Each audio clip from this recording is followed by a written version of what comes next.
Campaign 20 in the year 2000. Can a presidential candidate be eliminated like he was never born? Watch The Evil Touch tonight at 10:30 on TV6. Swamp Diamonds tonight, 11:30, TV6.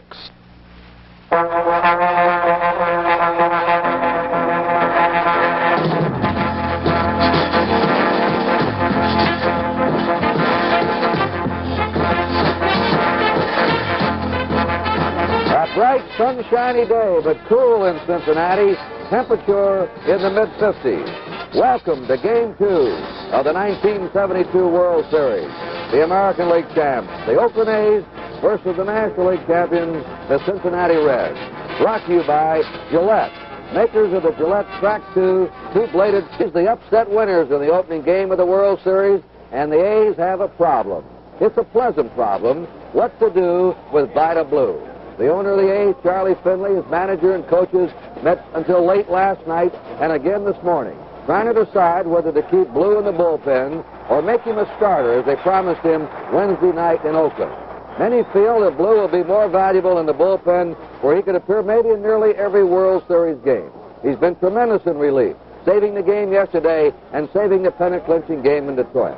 This may be the factor for the A's in this World Series. What to do with Vita Blue? Keep him in the bullpen where he does not want to be, or make him a starter. We'll see what happens. Now, Al Michaels, what about the Reds? You were in the clubhouse with their manager and players after they lost yesterday. What was their feeling? The Reds, to be honest, were not hard, Curt. I think the Reds felt that the Pittsburgh Pirates were the tougher test, that the Pirates were a better club than Oakland. I still think that to a man they feel they can win this series in 5 or 6 games. Well, one thing, though, the Reds were very, very impressed with was the Oakland pitching yesterday, and I think this is perhaps a surprising thing. The Reds knew Oakland had good pitching, but I don't think they thought it was this good. Jim Hunter, an underrated national pitcher, a 21-game winner this year, a right-hander, will be on the mound today for the A's. Ross Grimsley, who pitched a two-hitter against Pittsburgh last Wednesday, goes for Cincinnati. What about Grimsley?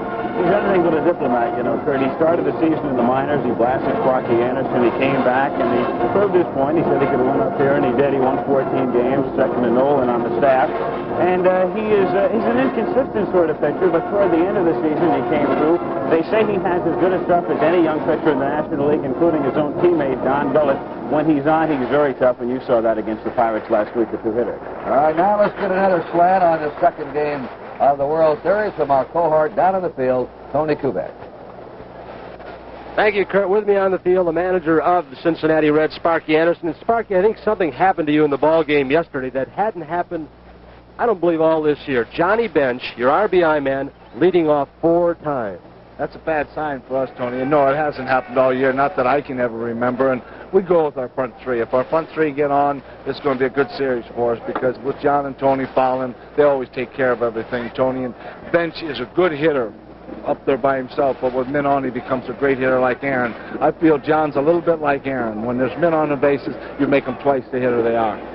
Sparky, thank you so much, and good luck in today's ball game. I know you want to have this one before you go back to the A's ballpark. Yeah, we don't want to go back 2-0, Tony. Sparky Anderson, good luck and thank you. Let's go back upstairs. Now we're going to join the opening ceremonies, and you're going to hear the voice of one of my heroes, Mr. Red Barber. Ladies and gentlemen, it is my pleasure to introduce to you an old favorite of yours and one of the greatest baseball broadcasters of all time, the old redhead, Walter Red Barber.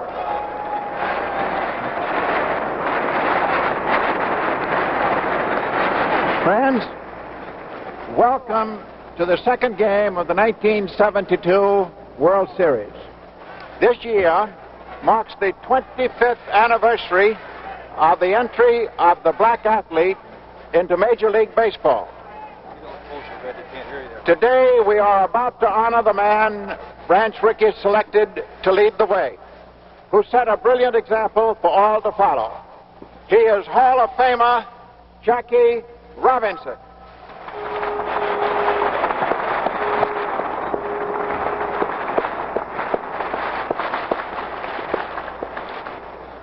And first, I'd like to have you meet one of the greatest shortstops of all time and the team captain during Jackie's 10 superlative seasons with the Brooklyn Dodgers, Harold Pee Wee Reese.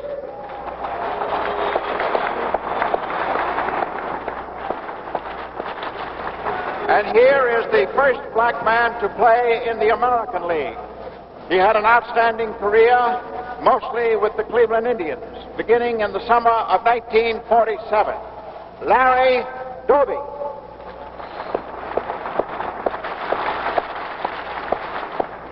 Say hello to one of the great relief pitchers in Dodger history, a one-time teammate of Jackie's, Joe Black.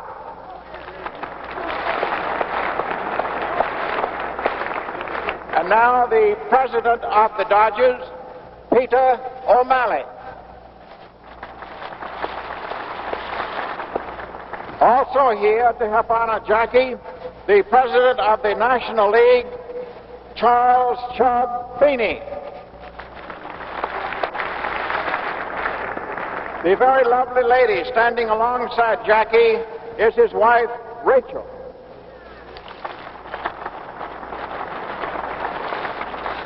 Next, their daughter, Sharon. Their son, David.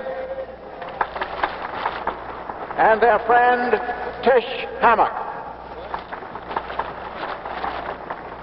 And now to present baseball's award to Jackie Robinson.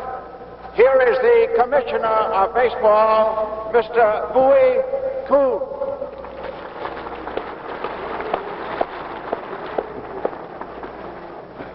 Thank you, Red. Jackie Robinson is something special.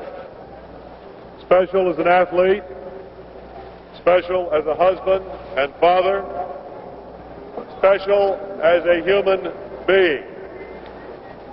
Baseball is proud of Jackie Robinson, who has dedicated himself to help others in the crusade against drug abuse. As most of you know, President Nixon named Jackie to his all-time all-star baseball team. Even more significant, the president singled out Jackie as the greatest all-round athlete he has ever seen. The president has requested me to read the following telegram. I am honored to do so. Here are the president's words. Baseball has known many moments of greatness in its long history, but none has been as significant or compelling as that April 15th afternoon, 25 years ago, when Jackie Robinson and 8 other Dodgers took the field for his appearance at first base. Baseball had come of age. It opened its doors to a part of our society which had been wrongfully excluded from the major leagues. It is especially fitting that today, in the midst of baseball's most exciting event, the World Series, we pause to honor Jackie Robinson. His place among the superstars of baseball is already assured. Every fan knows of Jackie Robinson's accomplishments in professional ball. What is less well known, but also of great importance, is his work with the youth of America, especially in the field of drug abuse. I am sure that I can speak for every concerned parent in thanking him for this vital contribution to the lives and to the future of our young people. It is through such dedication and determination today, just as it was a quarter of a century ago, that lives are enriched and strengthened and our country made a better place for all. Signed, Richard Nixon.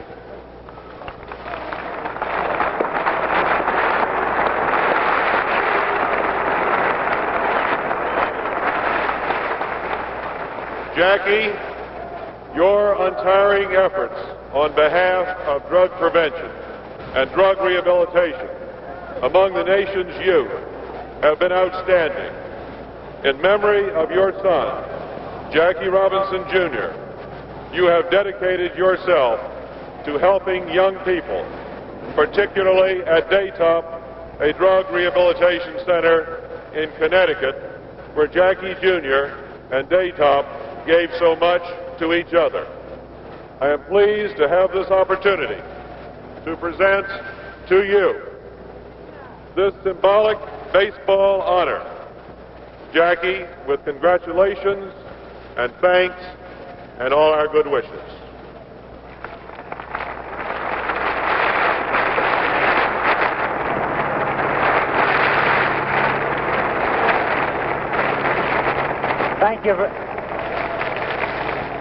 Thank you very much, Commissioner.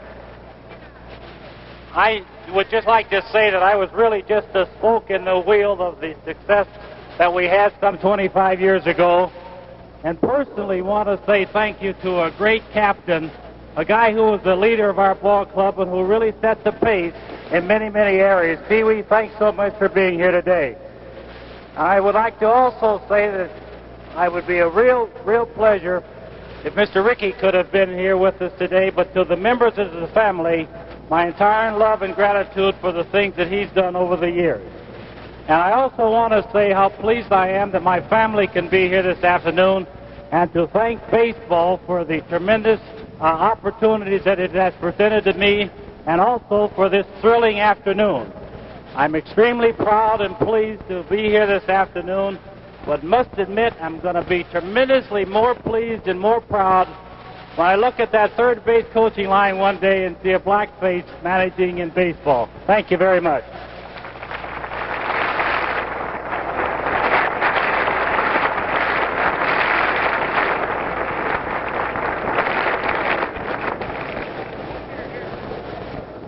Ladies and gentlemen, now presenting the champions of the American League, the Oakland Athletics.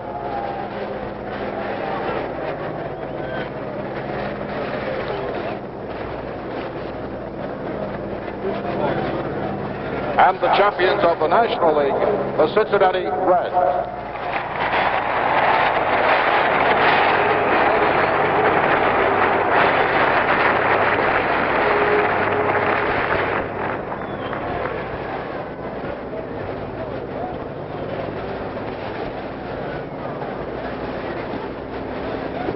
Ladies and gentlemen, please rise for our national anthem, which will be played by the Ohio State University Band, sung by Mr. Tony Martin. Oh, say, can you see by the dawn's early light what so proudly we hailed at the twilight's last gleaming, whose broad stripes and bright stars through the perilous sky o'er the ramparts we watched were so gallantly streaming, and the rockets' red glare, the bombs bursting in air, gave proof through the night that our flag was still there. Oh, say does that star-spangled banner yet wave o'er the land of the free and the home of the brave?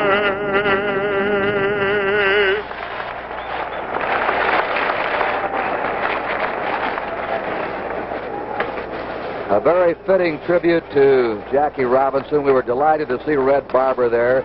He broadcast here in Cincinnati for 5 years, 34 through 39, broadcast the first night game in the history of the major leagues, and then Red Barber moved to Brooklyn for 15 years, where he became a household name and broadcast when Jackie Robinson was a rookie. That's why I said he was one of my heroes, along with Mel Allen. Well, and they both contributed much to baseball and the World Series over the years. So we're about set now as the great Ohio State Marching Band clears the field, and the second game of the 1972 World Series is about to get underway. We'll return in a moment.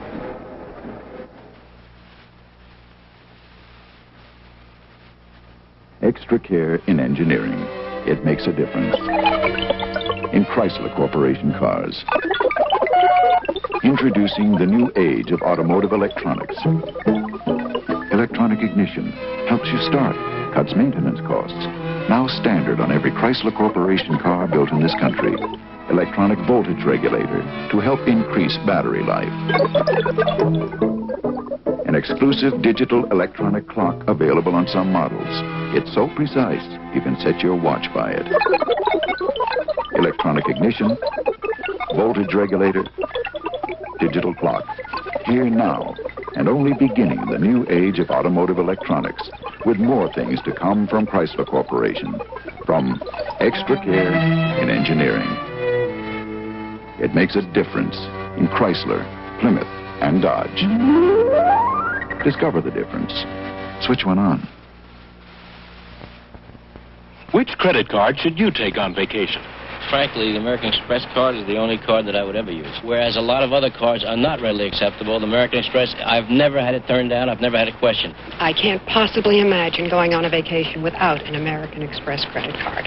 American Express just opens the doors for me wherever I want to go. I never travel with cash. I always travel with an American Express card. It's a dynamite credit card. Call 800-AE8-5000 to apply for an American Express money card. We pause briefly for station identification. This is the NBC Television Network. WRGB Schenectady, Channel 6 Television.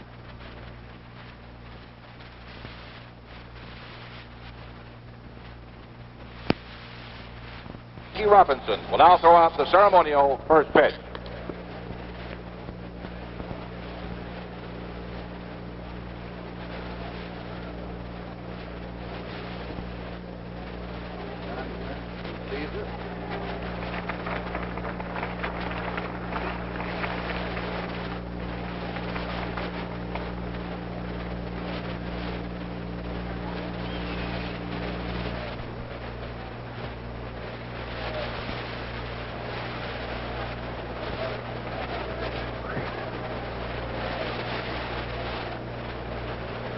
Jackie Robinson throwing out the first pitch. Those of you who saw the playoffs here Monday, Tuesday, and Wednesday, remember those games started at 3 o'clock in the afternoon. The first 2 days with this bright sun, murderous out in left field, and the shadows were already covering home plate, and all the batters complained about not being able to see the pitcher. Well, we're starting at 1 o'clock here today, so we won't have those shadows involved there over home plate until later, probably around, maybe the 7th, 8th inning. And out in left field, that sun won't be peeking over the rim of the stadium until late in the game. Now the Reds take the field defensively. Going to the mound is Ross Grimsley. And here to carry you through the first portion of this game, play-by-play, the voice of the Cincinnati Reds, Al Michaels. Thank you, Curt. As Grimsley makes his way to the mound, the Reds with Grimsley in bench. The infield, Perez at first, Morgan at second, Cheney at short, Menke at third. Rose will be in left, Bobby Tolan in center, and Cesar Geronimo in right. Ross Grimsley, he was mad about not starting the second game in the playoffs. He thought he was going to pitch last Sunday against Pittsburgh. It was either going to be Grimsley or Billingham, said Sparky Anderson before Game 1.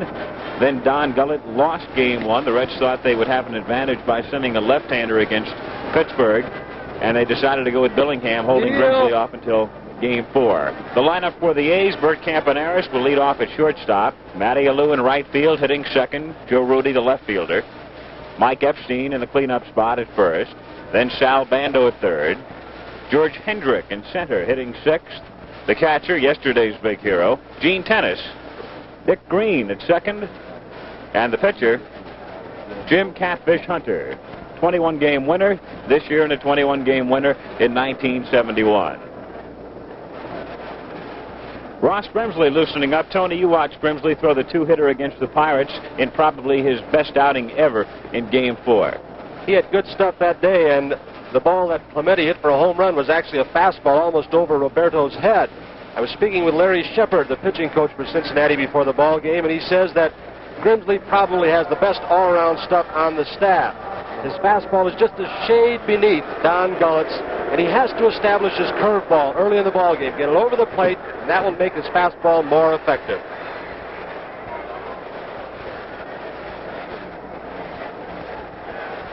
For the A's in the first inning, Bert Campaneris, then Alou and Rudy.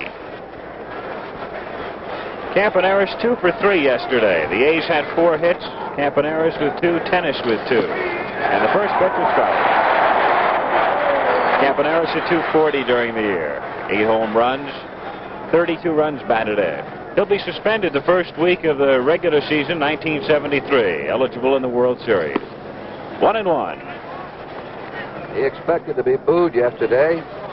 He was. He hopes they die out. He says, I've apologized. I was wrong. I was sorry. Now I've just got to concentrate on playing baseball. 1-1 pitch is fouled away. 1-2. Campaneris, born in Cuba, living now in Missouri, has a second cousin who plays in the outfield with the Cubs, Jose Cardinal. Fans might notice, Al, the A's are wearing different colored uniforms. The green shirts trimmed now in gold. Yesterday they had the gold trimmed in green. They have 3 different colored uniforms. Down low, ball 2, 2-2 the count. Jim Honachek is the plate umpire. Mel Steiner at first, Frank Uman at second, Bob Engel at third, Bill Haller down the left field line, and Chris Pelakudis down the right field line. Fouled back and the count holds. 2-2.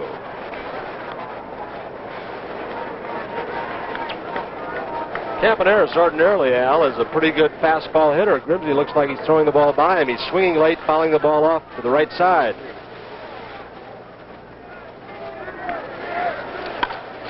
2-2 pitch, grounded to Morgan. Easy play for Joe, and there's one away.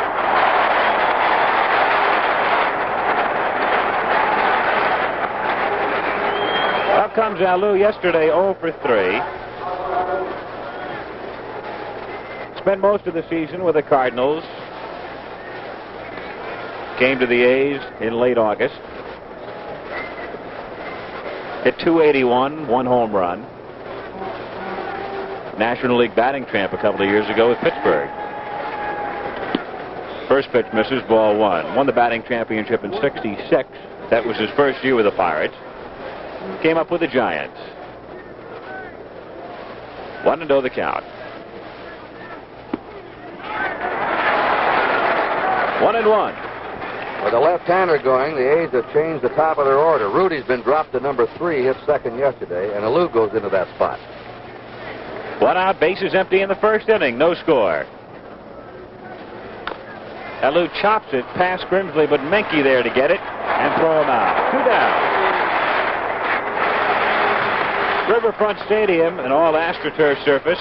Philadelphia and San Francisco now with the same types of surface. You know, it's funny, when the park first opened, they thought it would be a hitter's park, but I think most everybody you talk to now, they consider it a pitcher's park.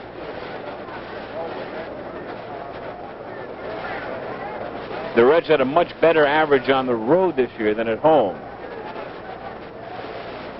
Joe Rudy, the batter, led the American League in hits this year.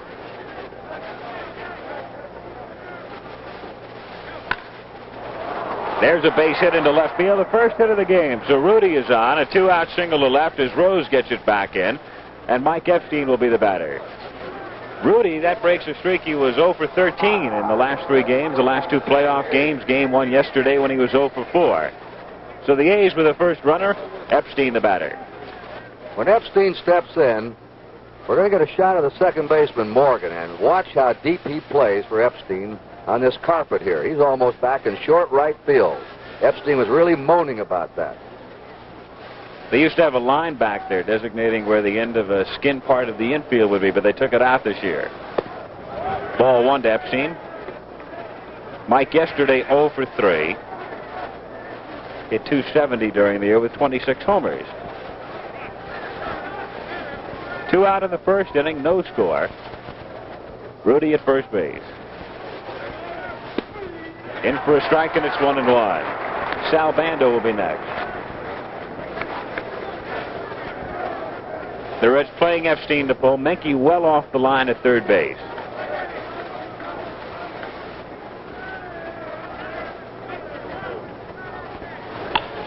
Epstein chops it foul, and the count 1-2. Game 3 coming up on Tuesday night. 3 night games at the Oakland Coliseum. Tuesday and Wednesday, the 5th game, if necessary, on Thursday.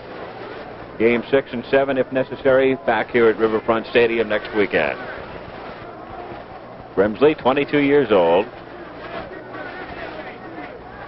1-2 pitch up high, ball 2. 2-2. Ross started the season with Indianapolis in the American Association. Blasted Sparky Anderson when he was sent down. Had a good spring. But the Reds had a lot of off days at the beginning of the year. And so Anderson wanted Grimsley to get his work in and didn't feel he could get it in up here. And then he was called up in May and won 14 games. 2-2 to Epstein. Popped in the air. Might be playable. Foul ground. Menke with a chance. And cannot come up with it. So Epstein stays alive. And we'll look at it again. The ball, had it been hit a little bit higher, Menke could have taken his eye off it one more time to see how close he was to the stands. It was just a little bit of a bloop foul pop. Couldn't get over there in time.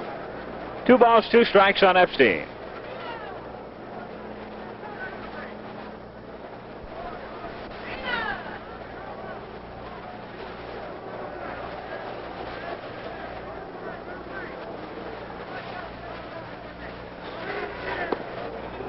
Just missing, ball 3. Full count, 2 down. Joe Rudy will be going from first base.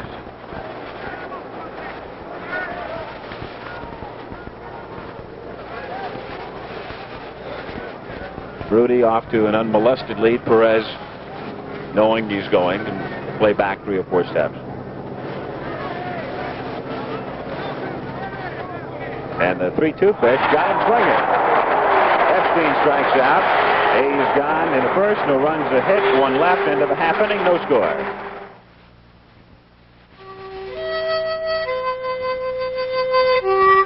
Gillette makes a better double edge now than the one your father used. The smoothest edge we can put on a blade for the smoothest shave we can put on your face. The Platinum Plus blade. And someday, Gillette will make even a better blade for your son. The more things change, the more they stay the same. We made the first blade, and we're still the first blade. Gillette. Platinum Plus. Hi, Guy. Sid? Sid? What's this, a new kind of right guard antiperspirant? Hi there. That's my new Right Guard Natural Scent. Natural scent? It's new, light and fresh. You know, natural. Smell it. Huh? Smells terrific. It's Right Guard. Helps keep you dry all day. New Right Guard Natural Scent. Does Mona know about you? Oh, they moved. Oh. This is my husband, Bruno. Bruno? Hi, Guy. I'll never forget the time a pro scout came to one of our scrimmages. We couldn't do anything right. The only thing that did go right was that keg of draft beer we had. I never knew beer could taste so fresh and go down so smooth. And today, though none of us made it to the pros, we still drink that same draft beer in cans, thanks to Peel's Real Draft. Peel's Real Draft, the kind of beer you first loved.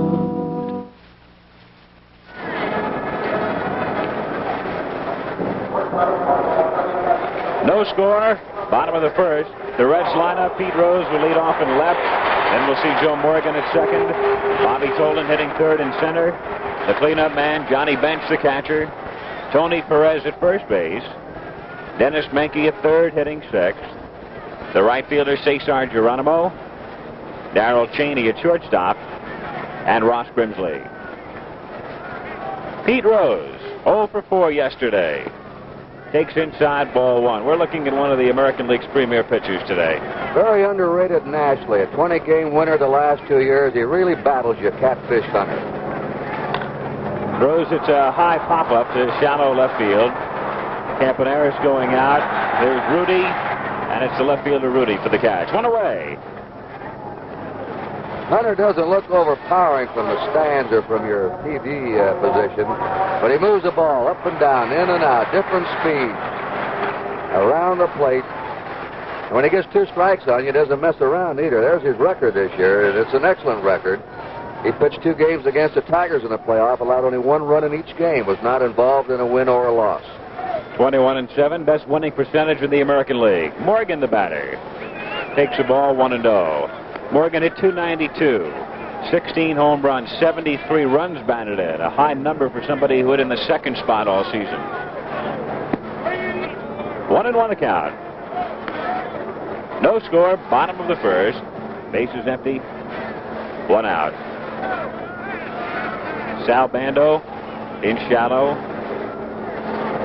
Morgan a good bunter. 1-2. Bando watched the playoffs on TV, watched the Pittsburgh third baseman Hebner playing in, and decided to do the same thing himself.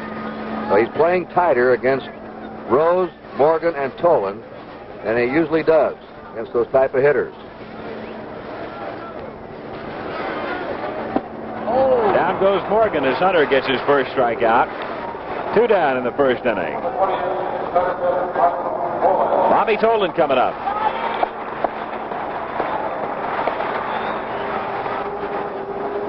Bobby Tolan, 1 for 4 yesterday, out all of 1971. Tore his Achilles tendon in a basketball game in January of 71.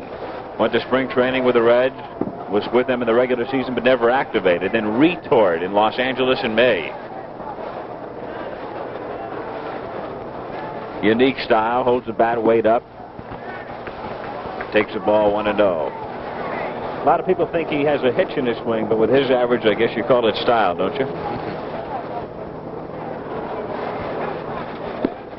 1-1 the count. Tolan got off to a great start this year, hitting over 400 through April.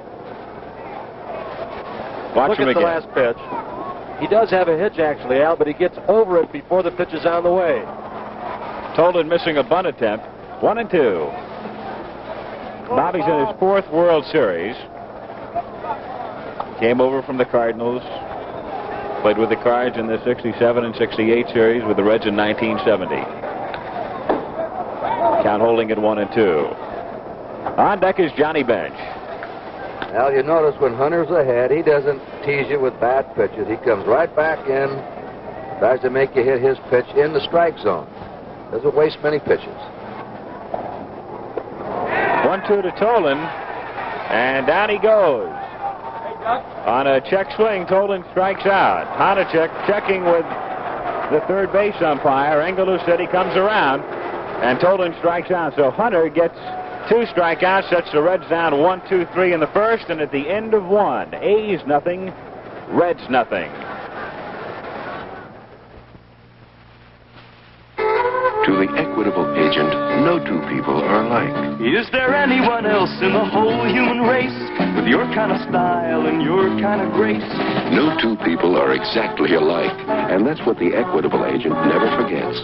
All his training and thinking are shaped around you and your life insurance needs. To the equitable agent, there's nobody else exactly like you. Nobody else like you.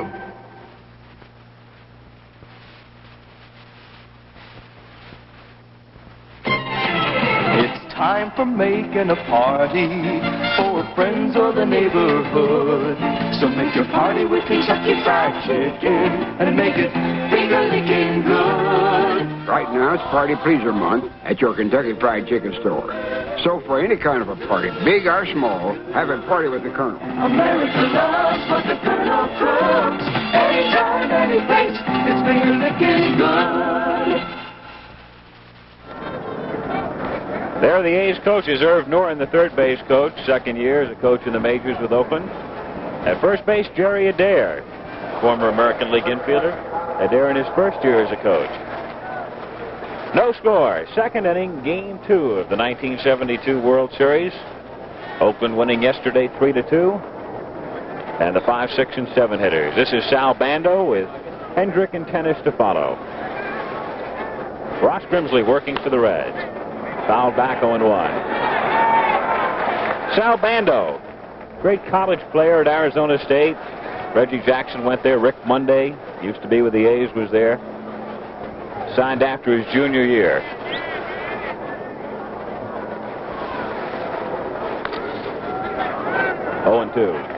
He hasn't been hitting in the playoffs either. They were glad to see Rudy, I imagine, get that hit in the first inning, and they're hoping now Bando comes alive with a bat. Bando, born in Ohio, in Cleveland, living in Oakland. Strike 2 pitch. 1-2 the count. Bando signing after his junior year in college. Had he stayed his senior year at Arizona State, Bobby Winkles was going to make him a catcher. But then he signed with the then Kansas City A's. Winkles, of course, is now the new manager of the California Angels. Bando drives it to center, and it's in for a base hit. Bobby Tolan gets it back in, and so the A's have their second hit. Sal Bando at first base with nobody out. George Hendrick, the batter. Boy, they talk in glowing terms about his future. Well, they wonder, you know, you look at his average there, 182, but he's been up and down the minors to the A's and back again. He's never had a chance to really settle down and play somewhere for a period of time. But there isn't a club in baseball, I think, that wouldn't take him. He has all the physical tools. It's a grounder off the glove of Grimsley to Morgan. To Cheney, one and not in time. Grimsley able to slow it down and perhaps costing the Reds the double play. Had the ball gone straight through to Morgan, the Reds might have gotten 2. So they get a force, and we'll watch it again. Hendricks has fine speed. The ball deflected by Grimsley, making Morgan have to go back. Bando really went in hard to second base. Here goes Bando. He's built like a fullback. Going out of the way to get him, which really is illegal. But you see it all the time around second. Here's Tennis, so it's a fly ball to shallow left. Cheney out. Rose with Tolan coming on. It's Rose for the catch. 2 down. Hendrick on the force play at first. Scored 1-4-6. Grimsley to Morgan to Cheney. Tennis gone for the second out. Here's Dick Green. Spent much of the season on the disabled list. Back operation. Hit .286 with 3 runs batted in. 0 for 2 yesterday. Hendrick at first. 2 down. A foul tip, 0-1. You know, Al, late in the year, the A's would pinch hit in this situation. They'd pinch hit the first time the second baseman starting the game would come up. They'd put a man in the field, and Williams would bring another pinch hitter up for the next time the second baseman would come up. He'd have 4 pinch hitters using 4 different second basemen. They didn't do it against Detroit, and yesterday only made a late replacement for second baseman Green. Strike 1 pitch is a base hit through the middle. Hendrick will take a short turn at second and hold on as Tolan gets it back in. So the A's with 3 hits, runners at first and second, and Catfish Hunter coming up. This telecast is presented by authority of Major League Baseball and is intended solely for the private, non-commercial use of our audience. Any publication, reproduction, retransmission, or other use of the pictures, descriptions, and accounts of this game without the express written consent of the Commissioner of Baseball is prohibited. Catfish Hunter, one of the best-hitting pitchers in the majors. He's hit safely in 10 of his last 12 games. Hit .219 this year. Foul tip into Bench's glove, 0-1. Al, he received $50,000 to play for the A's this year, $45,000 to pitch, and $5,000 paid by his owner Finley as a hitter. He has 11 hits in his last 31 times up. That's $355.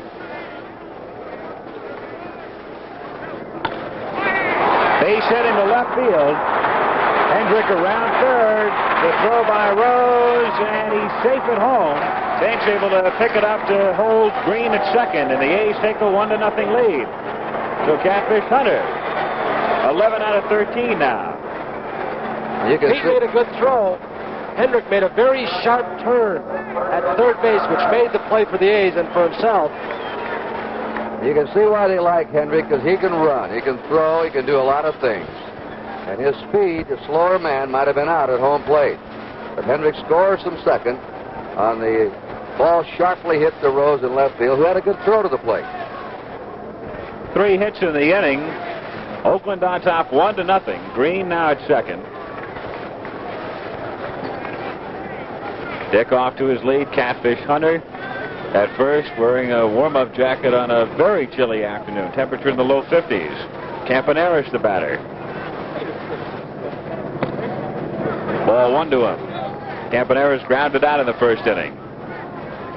Grimsley, in an inning and 2/3, has already given up twice as many hits as he did in his last game, a 2-hitter against the Pirates in the playoff game.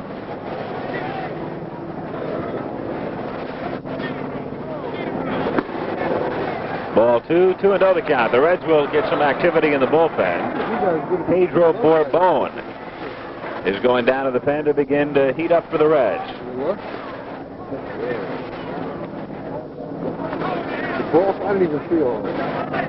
2 on with 2 out. Line drive, base hit to left field. Green around third and coming in, the throw, and they nail him. Pete Rose to Johnny Bench to cut down to run it home. Single for Campaneris, and Green cut down 7-2. We'll watch it again. Difference on the play was that Green made the wide turn. Pete making an excellent throw. Look at Bench go after Green, really trying to block him out.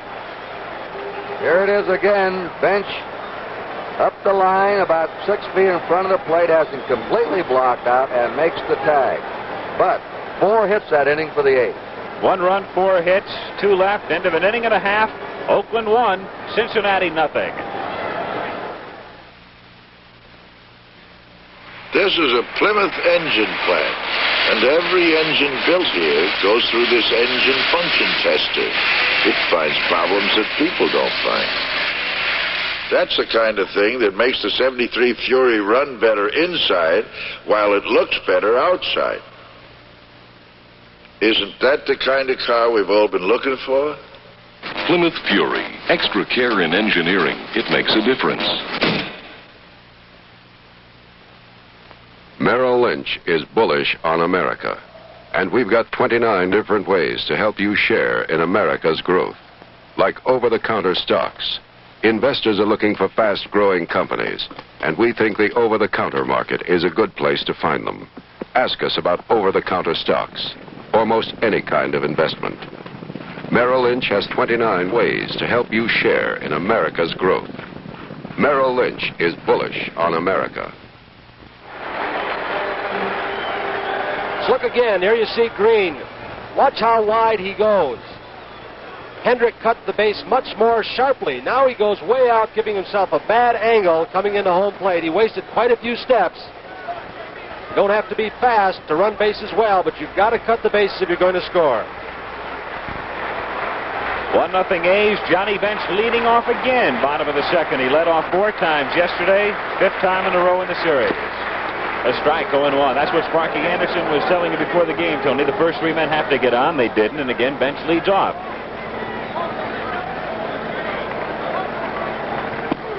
Another strike. Let's talk about Green for a minute. Remember, he's running after spinal surgery. He had a spinal operation in the spring, and he said he's about 85% of what he used to be, bending and running. Ground ball up the middle. Campaneris, tough play, not in time. First hit for the Reds as Johnny Bench beats out a roller through the middle. With Bench at that, you've got almost 7 outfielders. They're playing very deep, and Campaneris playing the pull, has to range far to his left. Johnny got a good jump out of the batter's box. Perez will be the batter as Bench gets his 3rd hit in 2 games. 4th time he's been on base. Perez had 2 hits yesterday. Tony hit .283 this year. 21 home runs, 90 runs batted in. Foul back. 0-1.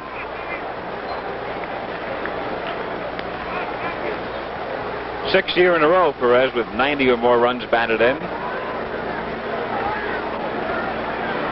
Missed the better part of May, a bad hand. Inside, 1-1. 1-0 Oakland. The A's are run on 4 hits in the second inning. Bench at first base, nobody out. Bottom of the second. The 1-1 pitch. Popped in the air and foul ground, left side. It'll be back in the seats.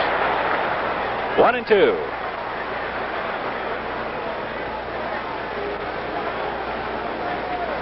Bench held on by Epstein.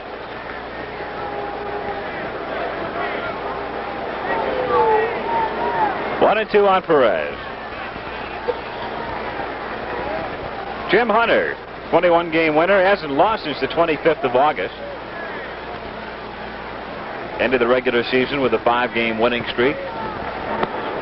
Inside to Perez, and the count is even. 2-2. Got that nickname Catfish when he was 5 years old. Ran away from home one day, and they found him with a string of catfish. He was fishing, and that nickname has stuck ever since. Born, still lives in Hertford, North Carolina. 26 years old. Full count to Perez. 3-2. Perez looking down at Gramis. Alex really flashing a sign for Johnny Bench at first base to see if Bench will be going. Normally, the Reds do not start Bench in this situation, but we'll see. I'd say about 20% of the time he'll get started. 3-2 with less than 2 down. This time he goes, and it's ball 4.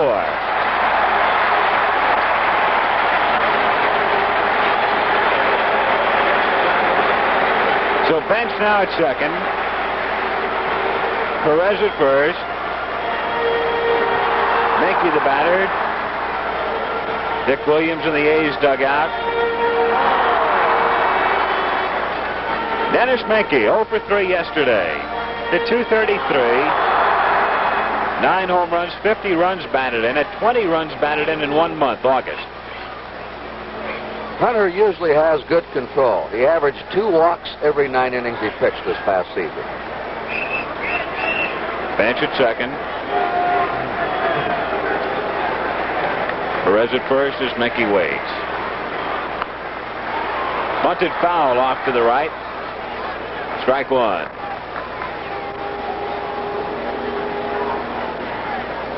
There's Perez going back to first. Johnny Bench at second. Bench been on 4 times in 5 appearances in this series.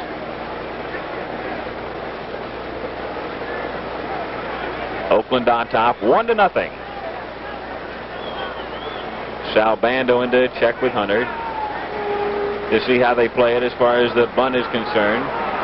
Al Hunter probably uses the outside 2 inches of each side of the plate better than anybody else in the American League anyway. He was trying to see what Menke was going to do on that first pitch. He threw high and inside to see if he's going to bunt. I wouldn't doubt that they'll switch now and let him hit away. Bando and Epstein in shallow. Pickoff play is on, and they throw the ball into center field. Bench will go to third. Perez to second. The A's had Campaneris breaking to cover third. Green breaking to cover second on a pickoff play. And the break goes to the Reds. It was a decoy play by Campaneris. He thought that if Bench saw him leaving very soon for third base, that Bench would take a bigger lead and Green could sneak in behind him. But Green was a little late coming over to cover the bag, and the ball got by him. Hunter gets a throwing error. The Reds now have Bench at third. Perez at second. 0-1 the count on Menke. Popped in the air and foul ground right side. Epstein is giving chase. Won't have a play. 0-2.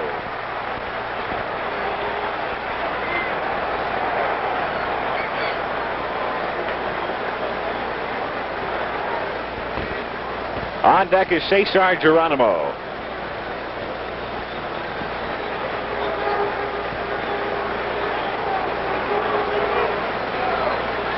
Bench down the line from third. Infield back except Epstein.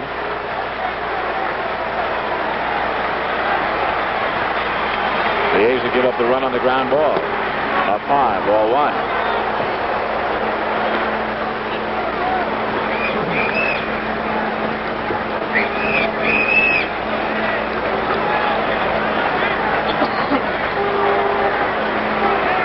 Hunter checking with Tennis. 1-2 pitch is outside, and the count is even.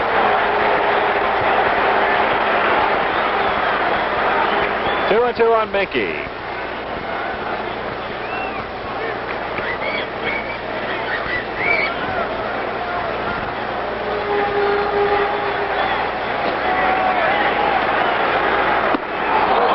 Got him swinging for the first out. That's 3 strikeouts for Catfish Hunter. So 1 down now, and Williams is going to come out and make his first appearance at the mound. Sparky Anderson with Joe Morgan in the Reds dugout.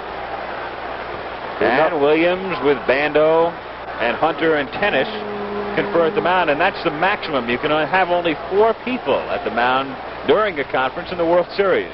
This is the American League rule. Of course, in the National League, all your infield can go out there during the regular season.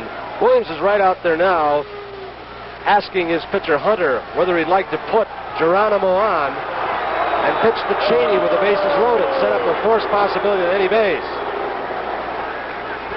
Both Geronimo and Cheney left-handed hitters. Williams coming back.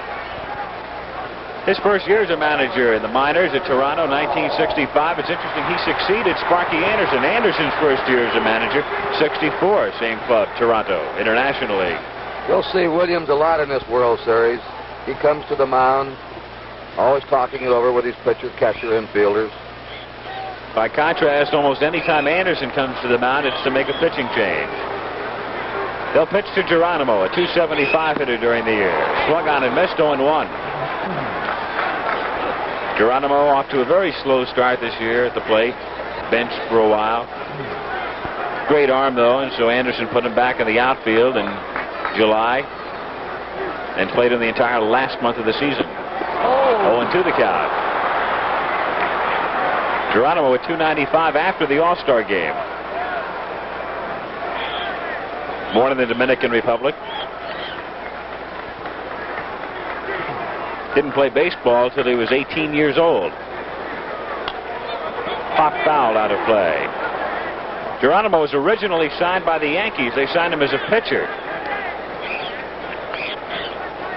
Then they converted him to an outfielder. Oakland drafted him after his first professional year, or rather Houston drafted him, and then he spent a couple of seasons with the Astros, mainly as a pinch runner, late inning defensive replacement.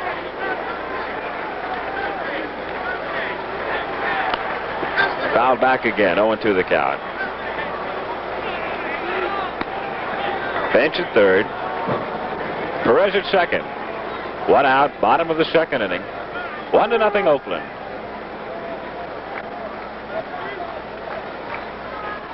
A's infield back except Bando at third. Strike 2 pitch, missing.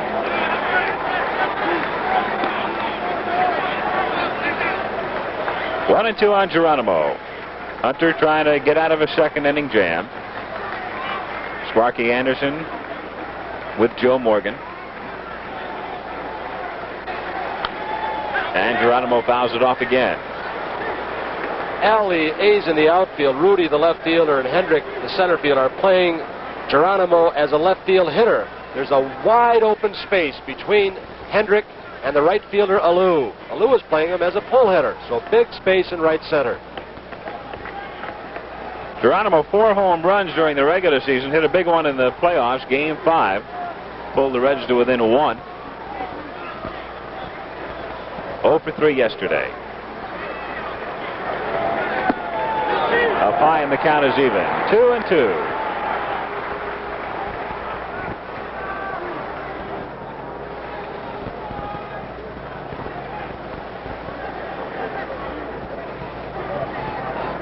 Two pitch. Grounded foul outside first. Bench going back to third. Perez at second. Bench led off with an infield hit. Perez walked. Hunter then threw the ball into center field trying to pick Bench off. Menke struck out for the first out. And the count 2-2 on Geronimo.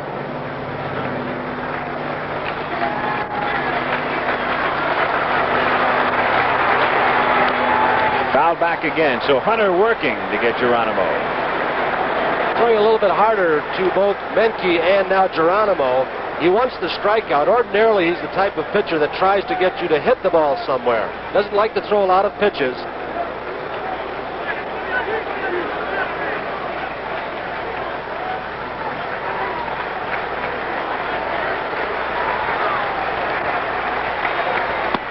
Swung on and missed, and Geronimo becomes strikeout victim number 4.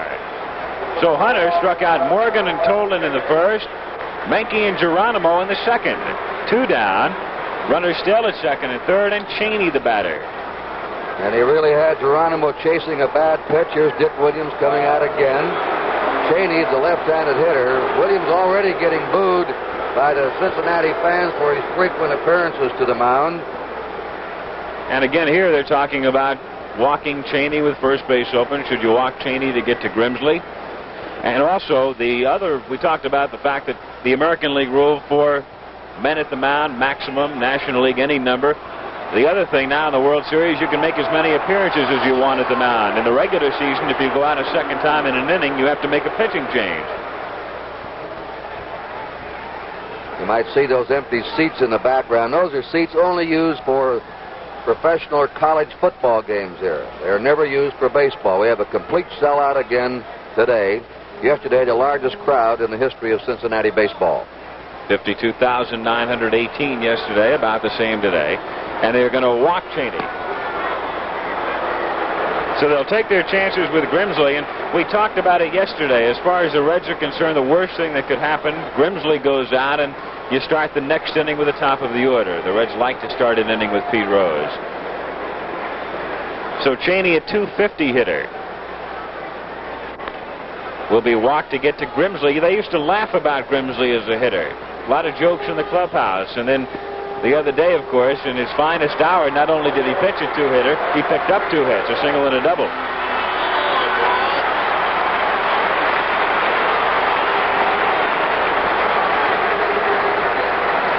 Grimsley's double against Pittsburgh on Tuesday. It was his first extra base hit in the National League. Hit 125 this year. Outfield is shallow. Ball 1 to him. Bases loaded. Bench at third. Perez at second. Cheney at first. 2 down, second inning, 1-0 A's. Popped in the air, foul, off to the left. Bando giving chase with Campaneris, out of play. 1-1. Tell you one thing, Al, if Hunter gets out of this, it's some kind of a pitching job. And they had runners on second and third, nobody out. But he still has to do something here with Grimsley. Struck out Menke, struck out Geronimo, then the intentional walk to Cheney. 1-1 the count. The strike, let her high. 1-2.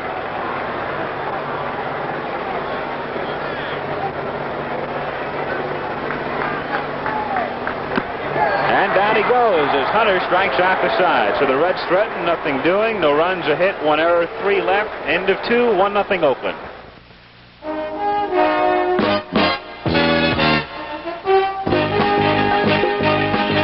Good times don't come easy out here, but you only get one life to live, and you gotta live it to the hilt.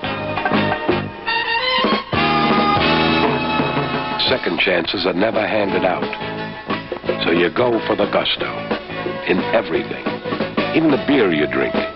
When you're out of Schlitz, you're out of beer.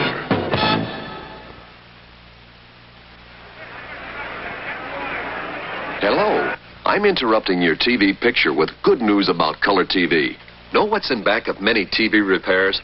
Look, chassis tubes. Tubes get hot, weaken with age, and are a leading cause of TV repairs. So RCA takes every chassis tube out of XL100 color TVs. XL100s are 100% solid state, designed for longer life and vivid color. Give chassis tube problems the boot with XL100. A United States Auto Club snow tire test. 2 of America's leading snow tires versus the Sears steel-belted radial snow tire. Each set of tires is mounted on the same car, driven by the same driver. Each test filmed individually. In this series of tests, one snow tire averages 8% better in starting traction. The same snow tire averages 11% better in stopping traction. It's the Sears steel-belted radial snow tire. Only at Sears. Third inning, Game 2, 1972 World Series, 1-0 Oakland. The A's with a run in the second on 4 hits. Part of the Oakland contingent. They've got some fans here. Now, we're going to give some pro football scores along the way, but here's one note that could really change the setup right now, especially in the American Football Conference. A preliminary report, Bob Greasy, the quarterback of the Miami Dolphins, has dislocated his right ankle early in their game against the San Diego Chargers. A dislocated ankle. Alou punches it foul starting the third. 0-1. Alou grounded out in the first inning. He'll be followed by Rudy and Epstein. Takes the next pitch up high. 1-1. Grimsley, not a strikeout pitcher. Averages only 3 or 4 a game.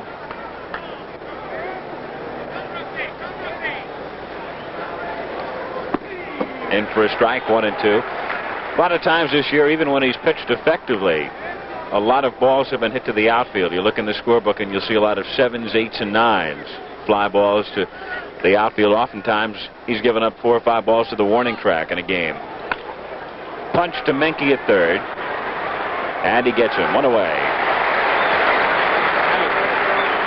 Next week, anchorman John Chancellor reports all the world and national events, and David Brinkley's Journal provides lively commentary on the NBC Nightly News, right here on NBC. Joe Rudy snapped an 0 for 13 streak in the first inning with a single. The A's top hitter during the regular season had a good chance at the batting championship until late in the year. Hit 305. 1-0. Rudy wound up 5th in the league. Rod Carew, the Twins, the batting champion.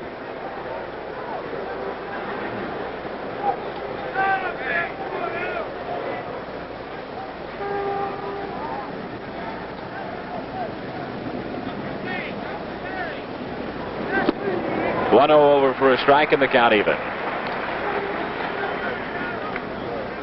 Grimsley, born in Topeka,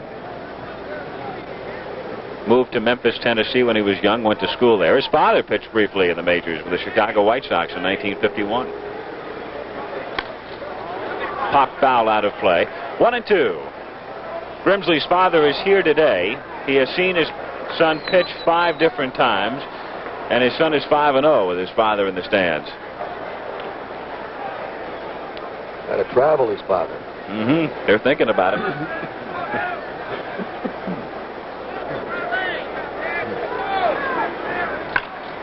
Drive to deep left field. Pete Rose just looking up, and he's hit it out. Joe Rudy, a home run. He hit 19 during the regular season, and Oakland leads 2-0.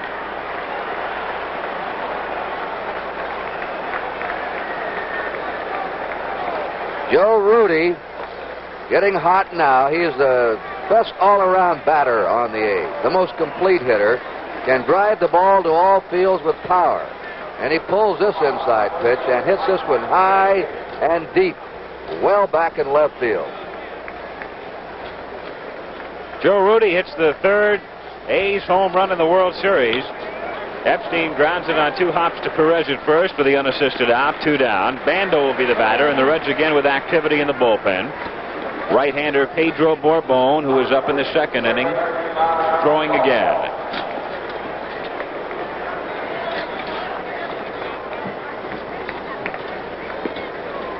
Sal Bando singled in the 2nd inning. The A's have 6 hits. Bando 1 for 5 in the series, fouls it back.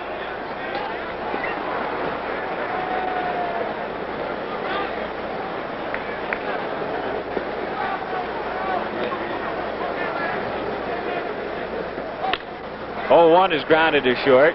Cheney with it and throws him out to retire the side. In the 3rd inning, the A's get a run on 1 hit. The home run by Rudy. Nobody left on. At the end of 2.5, Oakland 2, Cincinnati nothing.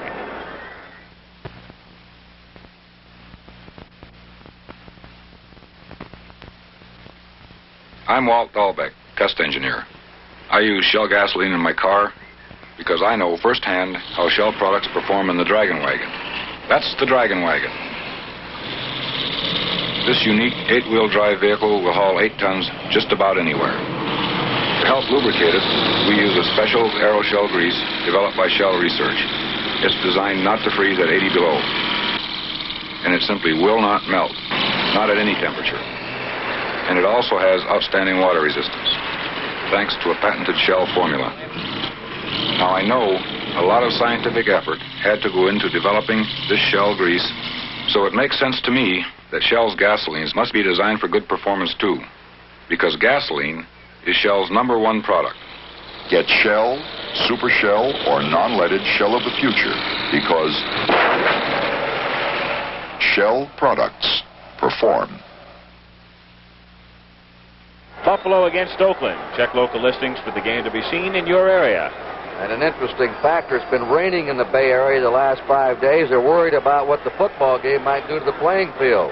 The Oakland Coliseum for Tuesday night's World Series game. Pete Rose lines it into center field for a base hit. That's the first hit in the World Series for Rose, who had 9 during the championship series to set a playoff record. Second hit off Hunter. And the batter, Morgan. Al, it'll be interesting to see after the long inning that Catfish Hunter had the last inning, how it affects his stamina. Ordinarily, he throws 85, 90 pitches a ball game. He threw an awful lot of pitches the last inning. Joe Morgan struck out in the first inning. 0 for 3 yesterday.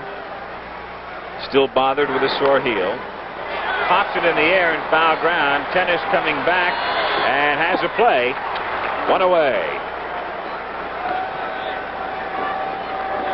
So Morgan got it. Done a good job on Morgan.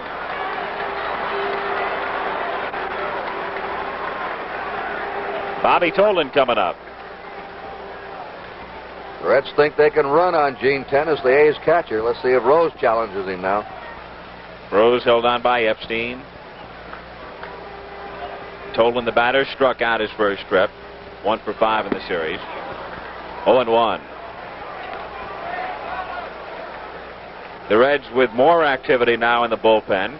For the first time, Wayne Simpson starts to heat up. Rose back as Hunter lobs it over.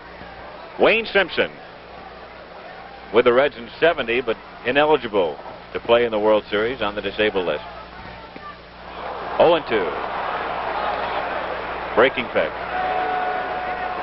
Hunter so far in the ballgame has been mostly fastball, hard slider. That's one of the few change of speed pitches he's thrown.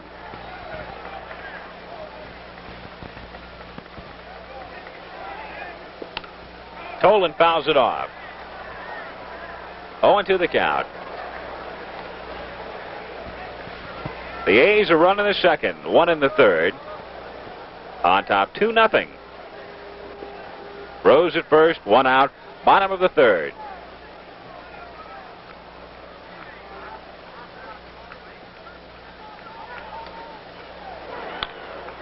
Tolan pops it up. Campaneris is calling. And there's 2 down. So Rose still at first base after a leadoff single, and with 2 down, here comes Bench, who's been the hottest Red in the series.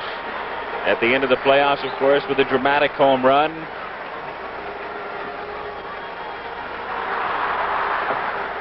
Led the league in runs batted in this year. There are his folks, Katie and Ted Bench. Now living in Cincinnati from Binger, Oklahoma. Outside, ball 1.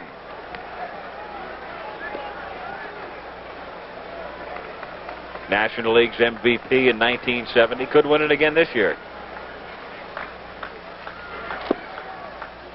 Just missing, ball 2, 2-0. Almost became a psychological thing with Bench this year. Thought he couldn't hit in this ballpark.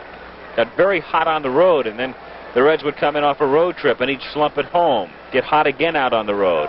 But then toward the end of the season, he started hitting consistently well in Riverfront. Outside, ball 3. Bench this year hit 16 of his home runs here, hit 24 on the road.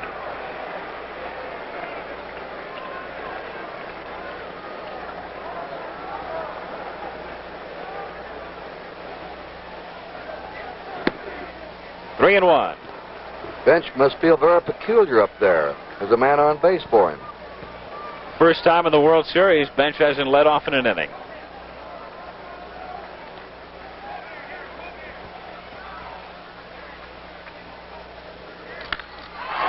Put in the air to deep center field, but plenty of room.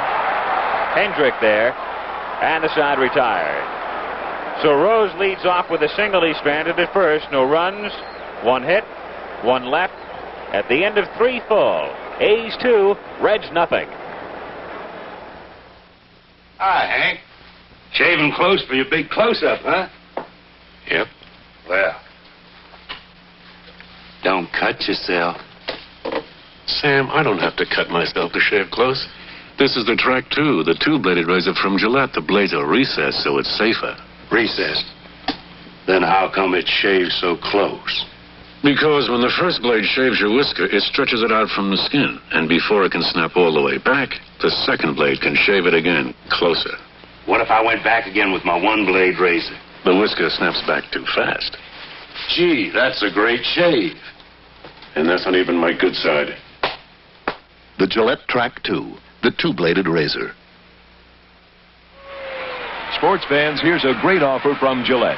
Gillette will give you a 6-month gift subscription to Sport Magazine when you buy the Track 2 razor, Track 2 blades, or Platinum Plus blades. Just look for this special store display. Francis Dale is the president of the Cincinnati Reds, eating the popcorn. Bob Housem's the general manager. The owner of the A's is also his own general manager, Charlie Finley. It's interesting. He thinks that baseball is overloaded with front office personnel, that you don't need all those people, that it's a dead weight. Well, he sort of runs his own affairs, along with his manager, Dick Williams. Charlie Finley. 4th inning, A's on top 2-0. George Hendrick hit into a force play in the 2nd inning. 0 for 3 in the 2 games. Takes a strike. Interesting, he went to Fremont High School in Los Angeles. Hendrick playing center field for the A's, and the center fielder for the Reds, Bobby Tolan, went to the same school. Chopped slowly to Grimsley. In time. 1 away. Gene Tennis coming up. The Reds bullpen has been active almost the entire game, and again now, right-hander Wayne Simpson on your left, Pedro Borbon on the right. Borbon up for the 3rd time of the game. Gene Tennis yesterday became the first player in the history of the series to homer his first 2 times up. Missing, ball 1. Fly to left in the 2nd inning. Hit .225 this year.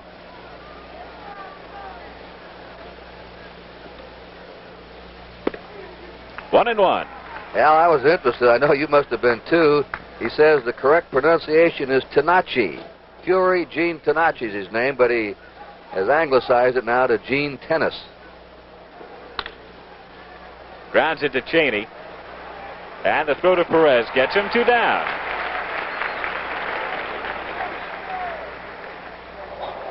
There's Reggie Jackson. Yesterday he had a crutch, and today he's using a bat in the Oakland dugout. But he has a cast on the back of his leg from the middle of the thigh to the middle of his calf to immobilize the hamstring portion where he pulled the hamstring muscle.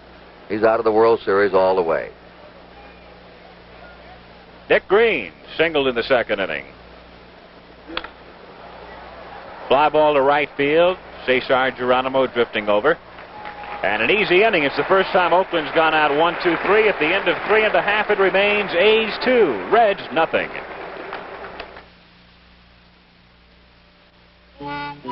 At Holiday Inn, kids under 12 stay free in their parents' room. And that's made family travel a lot easier. We have good restaurants, televisions, reasonable rates, and much, much more. So this weekend, let Holiday Inn help you show your children the world. Because a world like this has to be seen to be believed. Holiday Inn, the most accommodating people in the world. When Old Man Winter blows into town, who can you trust to protect your car? Trust Prestone 2, Winter-Summer Formula. The right mix of new Prestone 2 and water protects against winter freeze down to minus 84 degrees if you want. Minus 84 degrees. Fights corrosion with its patented new silicone silicate formula. Winter, summer. If you can't trust Prestone, who can you trust? No matter whose steel-belted radio commercial you see, there'll probably be a demonstration of superior handling characteristics. They'll tell you how steel-belted radials make so great a difference you can actually feel it. Feel how they hug the road on sharp turns and at high speeds. So with everybody telling you similar things, which brand do you buy?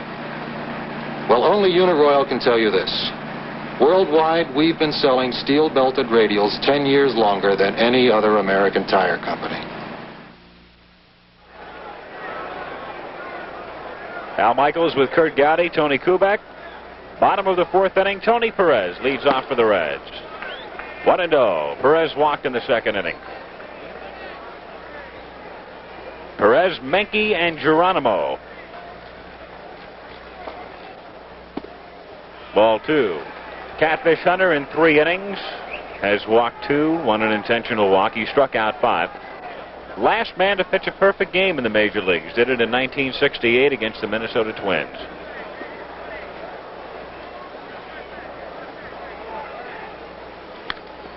Fouled back, 2-1.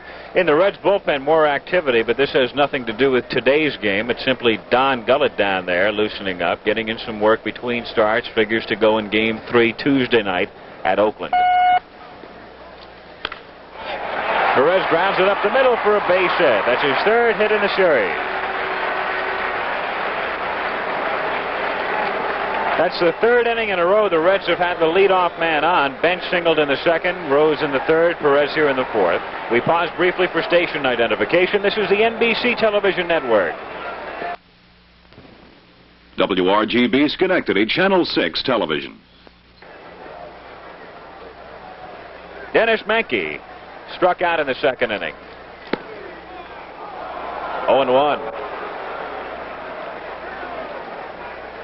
To be more accurate on Gullett working in the bullpen between starts, possibility he'll go in 3, might go in Game 4. Billingham will work the other game. Swung on and missed, 0-2.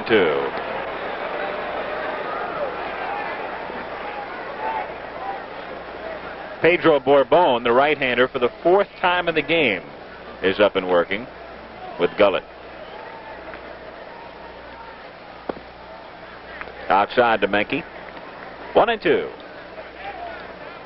Perez at first base with Epstein.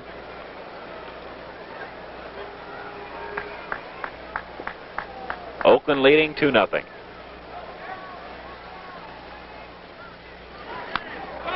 Fouled back, count holding. 1-2. Al, having that 2-run lead instead of 1-run lead takes some of the offensive weaponry away from the Cincinnati team. They won't sacrifice as much with one man on base, and of course they won't start their runners as frequently. 1-2 pitch. Count holding on Menke with Cesar Geronimo coming up next. Oakland with 6 hits. The Reds with 3. Geronimo on deck. 1-2.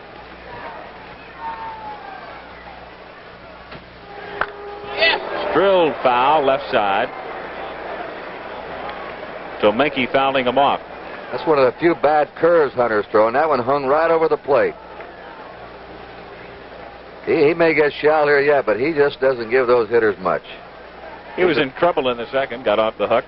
Well, even when he's behind him, he won't give him a fat pitch.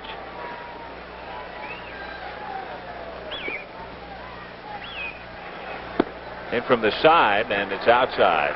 2-2. Didn't do that very often. He apparently was trying to get Menke backed out of the batter's box and catch that outside part of the plate and take a curveball.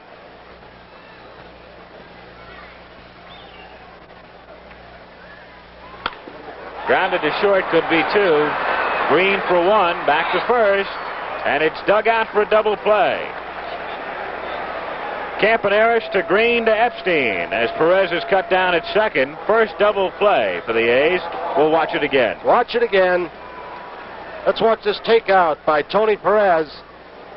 Campy having a little difficulty getting the ball out of his glove again today as he did yesterday. Green very acrobatic around second base. Good pivot, man. And there's 2 down. Geronimo, the batter, struck out in the second inning.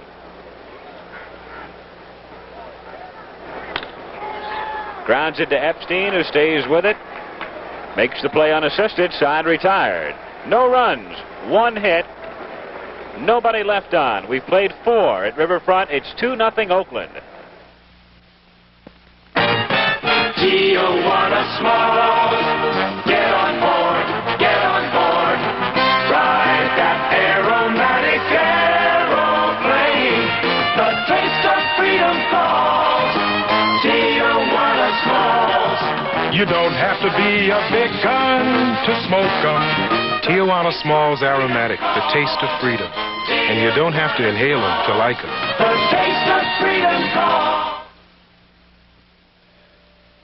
The 73 Plymouth Satellite Sebring Plus. Chrysler Plymouth made a little drawing of it so I could show you what's new besides looks. Quiet exhaust and suspension systems, sound barriers in the roof, doors, around the wheels, all over it. The new mid-size Satellite, built to be seen, not heard. Plymouth Satellite. Extra care in engineering. It makes a difference. Off day tomorrow, and then the World Series resumes on Tuesday. 8 o'clock Eastern Daylight Time. Coverage begins with Joe Garagiola. Tuesday, Wednesday, Game 5 if necessary on Thursday. The Reds in Oakland, 3 night games at the Oakland Coliseum.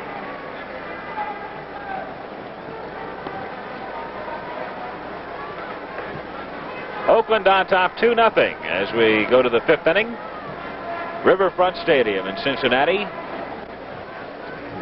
Second time the World Series has been played here. The Reds moved into the park in the middle of the 1970 season. Ross Grimsley getting set to work in the 5th. Second year with the Reds. 10-game winner as a rookie last year. 14-8 in 1972. Catfish Hunter. Ball 1. Hunter singled in the 2nd inning. Drove in the A's first run.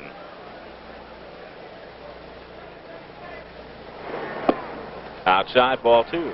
Grimsley appeared to have settled down in the 4th inning when he got the A's out with ease, 1-2-3. And if he does the same thing this inning, what is Sparky Anderson going to do then? Is he going to leave him in, or is he going to hit for him? A strike, and it's 2-1. He's due to bat second when the Reds hit in the bottom of the 5th inning. Watch this pitch again. Ross Grimsley. He has pretty good control in the strike zone, especially when he's ahead. Fast breaking slider. Hunter grounds it to Morgan at second. 1 away. So Grimsley has now set down 6 in a row. And up comes the leadoff man, Bert Campaneris. Grounded out in the 1st. Singled in the 2nd. He has 3 hits in the 2 games.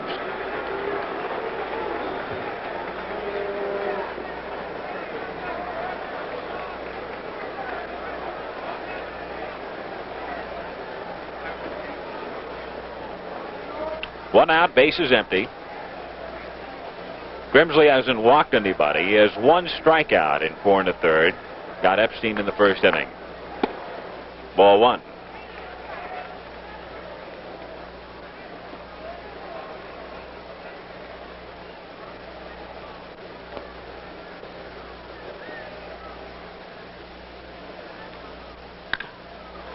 Fly ball in the air to right center.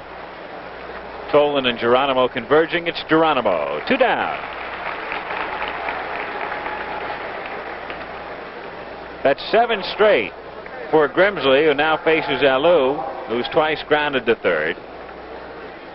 0 for 5 in the World Series.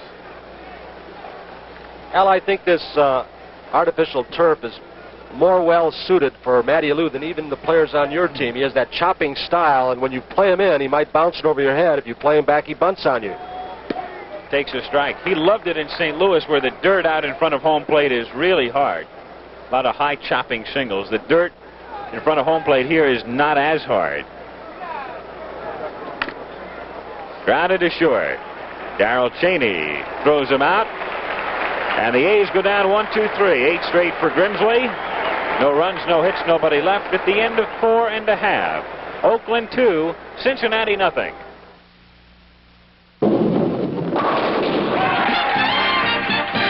Live it up, go bowling. Live it up, Is life passing you by? Get rolling. Go bowling. Shape up. Slim down. Wind up to wind down. There's room on weekends, also daytimes during the week. So live it up. Go bowling. Start this weekend. I'll never forget the first time my father brought me to Ernie's to have a couple of draft beers with his friends. I want you to meet my son, Joey. Man, those drafts were really something. They went down so nice and easy and had a fresh flavor I never knew beer could have. And what I liked about draft beer then, I like now about Peel's Real Draft. Peel's Real Draft, the kind of beer you first loved. A's leading 2-0. Reds come up bottom of the fifth to carry you the rest of the way. The voice of NBC Sports, Curt Gowdy. Thank you, Al. Darrell Cheney in the batter's box drew an intentional pass his first time, and Ted Eulander's come out on deck. So they're evidently going to lift Grimsley, who had settled down, retired 8 in a row. But Sparky Anderson has a lot of confidence in his bullpen. There's a fly ball into left center. George Hendrick there, one down. He glides after the ball. Eulander will bat for Grimsley, with Oakland leading 2-0 last of the fifth inning.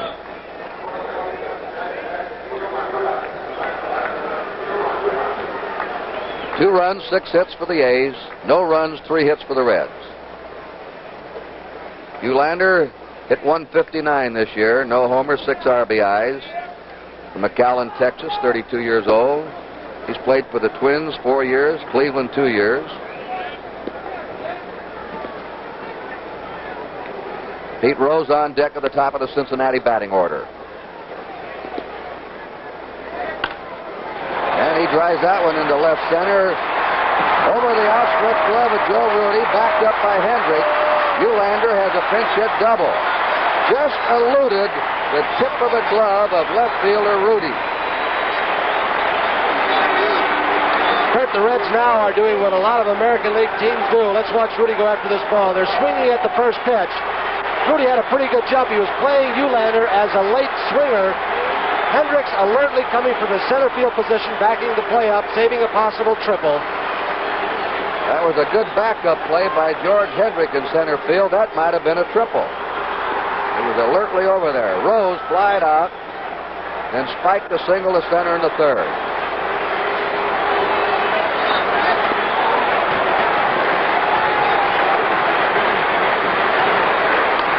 He went for the first pitch. Lost it high to right fielder Matty Alou. Eulander's not tagging at second. They're 2 down.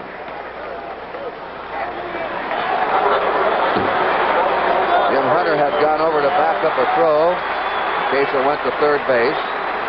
Joe Morgan has struck out, fouled out. He was hitless 3 times yesterday. He's 0 for 5 in the World Series so far. And he's a real key in this Red batting order. When he hits or gets on, they go. He's 1 for his last 14, Curt, and that's happened since he hurt his heel the other day. He says it doesn't affect his hitting, but he's 1 for 14 since the injury. Again after the first pitch. No balls, 1 strike.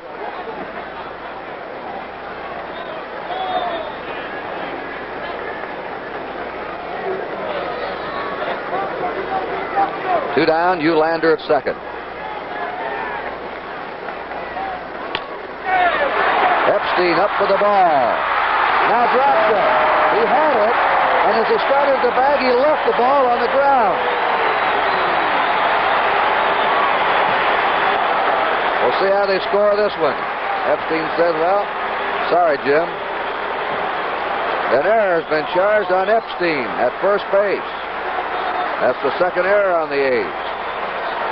1 on Hunter, 1 on Epstein. Bobby Tolan up has struck out, popped up. The Reds have runners on first and third, 2 out. So the A's ahead 2-0 in the last of the fifth inning. Bando playing tight at third against Tolan. The outfield straight away. There he goes. Foul ball, and what a jump he had on Hunter. What a jolt Gene Tennis got behind the plate. Even with that mask on, you really get jolted. The fastball is thrown. And we're going to have some attention by Joe Romo, the trainer for this A's team. Jarred his teeth. 6 Reds in a row now have swung at that first pitch. They've got their orders to go up there and swing away. Hunter's around the strike zone most of the time. Hunter pitched out of a jam in the second. The Reds had runners on second and third. Nobody out, couldn't score. Now it's 1 strike to Bobby Tolan. Morgan at first. Eulander at third. There goes Morgan. A strike, the throw to third, and Morgan's in the second with a stolen base. He stole 58 during the year.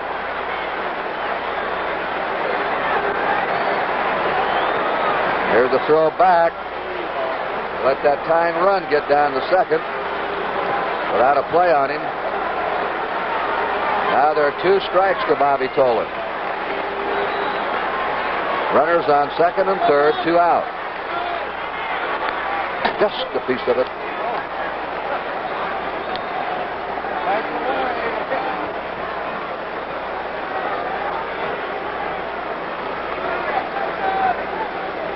Amazing how Hunter can move that ball an inch or 2 down toward the handle or on the outside.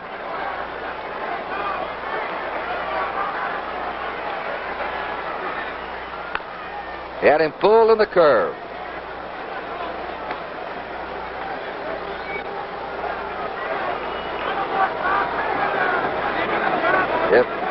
If, and that's always a big word in sports or in the World Series, if Hunter does get Tolan out, Johnny Bench would be leading off again in the last of the 6th for Cincinnati. But Tolan's up there with 2 strikes. Runners on second and third. A ball to him.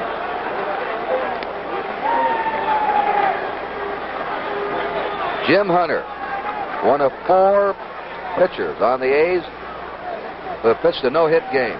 Holtzman's pitched 2 no-hitters. Vida blew a no-hitter. Hunter. He pops it up. Campaneris is out there waiting for it, the A's shortstop. And again, Jim Hunter works his way out of a nasty jam. No runs. 1 hit. There was 1 error, 2 left in scoring position. At the end of 5, it's Oakland 2, Cincinnati nothing.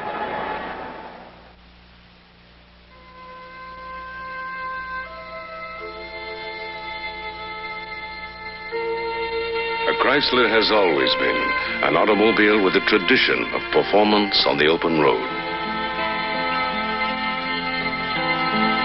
It was an automobile that introduced a revolutionary high-compression engine. It was an automobile that successfully faced the challenge of Le Mans. It was an automobile that in 36 months saw victory in 56 Grand National competitions. Today, the tradition continues with one of the most advanced electronic ignition systems in the world. And with this Chrysler, it's an automobile more people can afford. The 1973 Chrysler Newport. Chrysler Newport. Extra care in engineering. It makes a difference.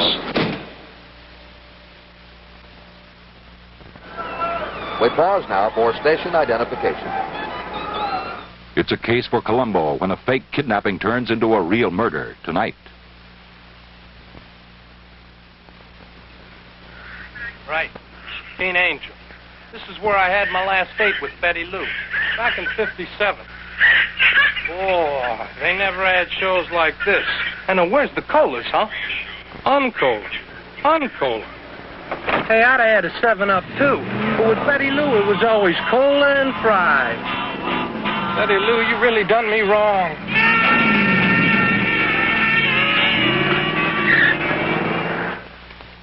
WRGB Channel 6, your television news station. Pedro Borbon now in the pitch. He worked yesterday 1 inning. Ross Grimsley went 5 innings in this game, allowed 6 hits, 4 hits in the second inning, a home run to Joe Rudy in the third. Then he settled down. 8 men in a row went down before him. No walks for Grimsley, struck out one. But they made their move. They hit for him, tried to get a run or two in. Bourbon, 25 years old. Bourne lives in the Dominican Republic, facing Joe Rudy, who has singled and homered. When Joe Rudy played Little League Baseball, he was 6 feet 1 inch.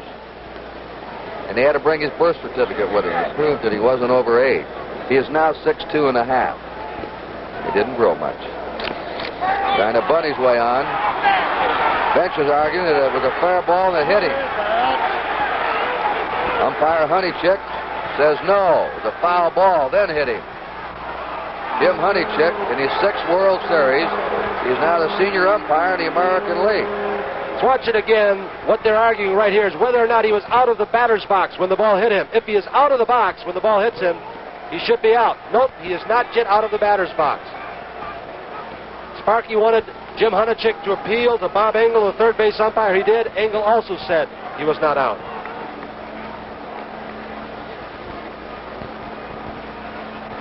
And action now in the A's bullpen for the first time today. Jim Hunter's throwing more pitches than he usually does at this stage of the game.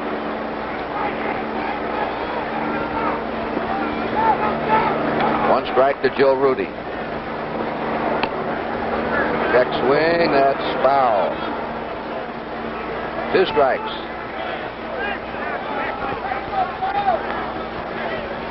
Curt, the Reds were ready to give up on Pedro Bourbon last year. He had a world of stuff. Couldn't seem to get anything over, though. Advanced scout Ray Shuro is the man who said, stick with him. Let's give him a little confidence. And that's what they did in spring training, and it paid off. Rudy's played to right center by Tolan, right field by Geronimo, straight away by the left fielder, Rhodes. 1 ball, 2 strikes. He can hit with power to right center and right field. His home run was to left. 1-2 pitch. Foul, just foul as it skipped over. Started over the bag, but missed it by a few inches. You saw it at the corner of your eye, the bullpen. Joe Horland, he's the 4th man on the A's pitching staff who's hurled a no-hitter in his career. He's on your left, number 22. He did it when he was pitching with the White Sox. The young left-hander is Dave Hamilton.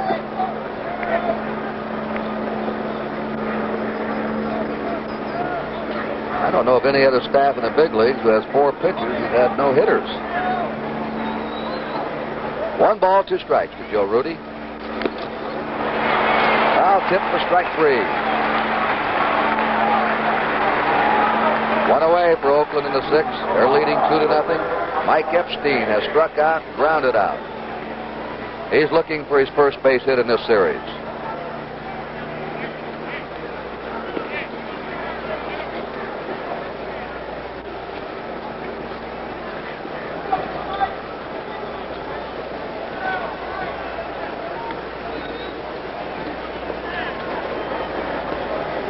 Play him to pull to right. A ball to him.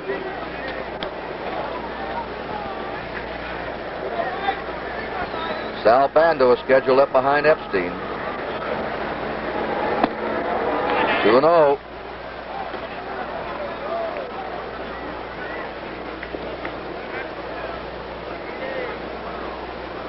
About another inning, those shadows will reach home plate. The strike. Then it's going to be rougher on the hitters. The pitcher will be coming, the ball coming out of a brilliant sunshine into the darkness at home plate. The ball's going to be harder to see. Check swing, ball 3. 3-1 to Epstein. 1 out, nobody on. Of course, Curt, that makes it an advantage for the A's having a 2-run lead. At this point, they don't much care if they keep that lead, if they can see the ball at the plate or not. 3-2.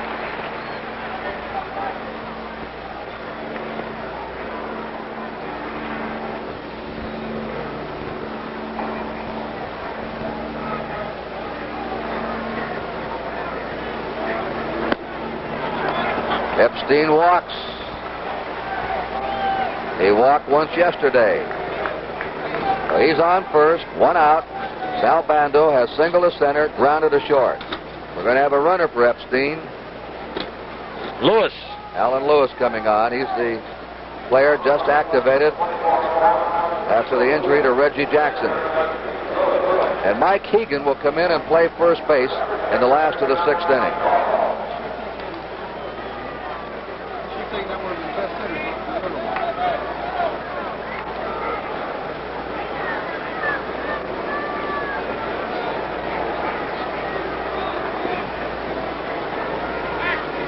Lewis back. Very fast. Excuse me, speaking with some of the A's players, they are really in awe of Johnny Bench's arm, but also of the way he gets rid of the ball. A strike. Lewis is really a pinch running specialist. He stole 116 bases one season in the Florida State League back in 1965. 116. The Reds have been warned about him. Borbone trying to keep him close. 0-2 to Johnny Bench.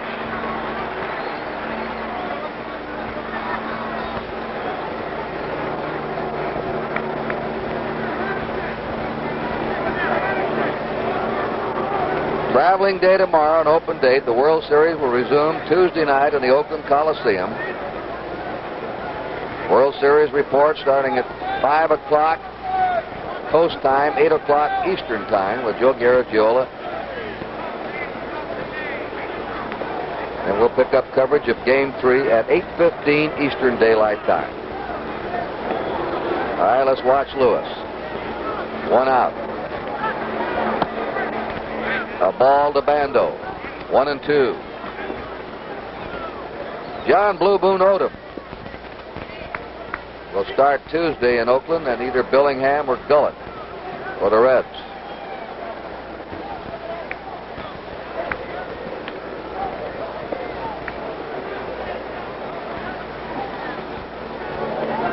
There he goes. He struck him out, and the throw is in time, a double play. Johnny Bench continues to cut them down. You just don't outrun the arm of Johnny Bench. Bando going after a bad pitch. Cheney coming over to cover. Second base umpire Frank Umont right there with a good angle. There he is hitting the dirt. Cheney covered, as Tony told you. Ball waiting for him, and Bench has been right on target with bullet throws. So that's all for the A's in the top of the 6th inning with no runs, no hits, and nobody left. We're going to the last of the 6th, 2-0 Oakland. Hi, Guy. Sid? What's this, a new kind of right guard antiperspirant? Hi there. That's my new Right Guard Natural Scent. Natural scent? It's new. Light and fresh. You know, natural. Smell it. Huh? Smells terrific. It's Right Guard. Helps keep you dry all day. New Right Guard Natural Scent. Does Mona know about you? Oh, they moved. Oh. This is my husband, Bruno. Bruno? Hi, Guy. Introducing the Roughnecks. Shaving leaves their necks rough and irritated, but now for the Roughnecks, a special kind of Gillette Foamy. Face Saver, with 25% more lubricants for better protection against shaving irritation. Face Saver looks different, feels different. Feel the way your razor glides over even the most sensitive part of your face, your neck. So if shaving irritates your neck, get Foamy Face Saver for the Roughnecks. This is only the second World Series game of 72, and Johnny Bench is leading off an inning for the 6th time. 4 times yesterday. He led off the 2nd today. He flied out in the 3rd, and he tries to bunt. It's a foul ball. Bando playing him deep. Now the Blade, the left-handed release specialist of the Cincinnati Reds, Tom Hall, warming up. Mike Hegan has gone to first base, replacing Epstein, son of Jim Hegan, former star catcher of the Cleveland Indians, who did heroic work for the Indians in the World Series when he handled that pitching staff of Lemon, Garcia, Wynn, and Feller. A 1-strike pitch. Bench pops it foul back toward the screen and out of play. 0-2. Hunters style has been his way we've watched him for years, even when he's ahead 2 strikes. He's right back in at you, trying to make you hit the ball somewhere. Struck out 5 in the first 2 innings. He averages 6 strikeouts a game this year. 1-2 to bench. That's Tom Hall, a strikeout pitcher. The 1-2 pitch. Nearly had him going after a bad one. 2-2 to bench.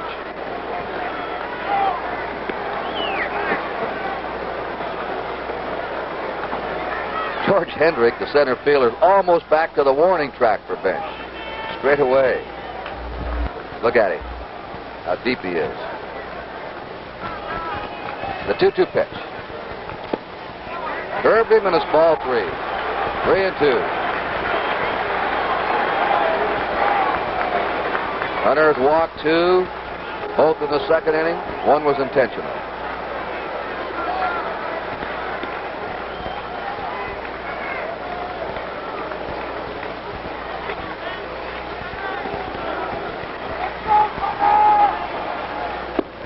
And there's his 3rd walk.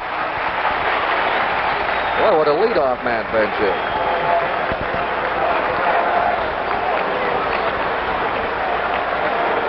Bench was on base 3 times yesterday. He's been on base twice today. Tony Perez has walked and singled.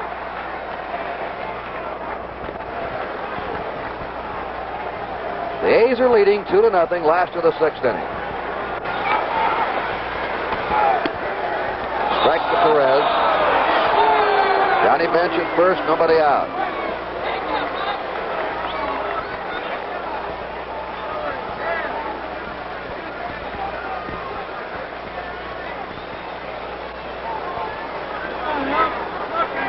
Vida Blue now getting up down in the Oakland bullpen. And Raleigh Finger, Vida Blue, back in action again today. Finger's the right-hander. We have a hunch he's going to be the man in the bullpen all the way for the A's in this series. Strike 2 to Perez. 1 ball, 2 strikes. Pro football, Miami 17, San Diego 3 at the half. Bob Greasy dislocated his ankle. New York Jets 21, New England 6 at the half. The Rams 17, Eagles 3 at the half. Bears 7, Cleveland nothing at the half. Foul into the seats. Well, they seem to be getting him out with fastballs. Tony is having difficulty getting around. Is that anything to do with that sore hand, do you think? He's had it off and on all year long. He has it shot every once in a while, but Perez mainly has his power to right center field. So I don't think the Reds are that concerned that he hasn't been pulling the ball. Another foul ball.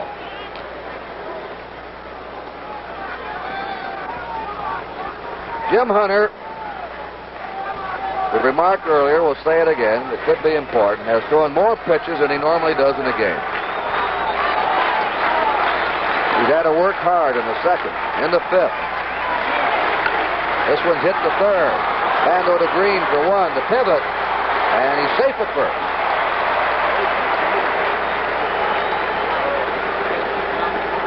One out with Perez at first. Watch Bench again. Here's the ball to Bando, to Green, who's very acrobatic. Watch Bench. He'll get just a piece of him.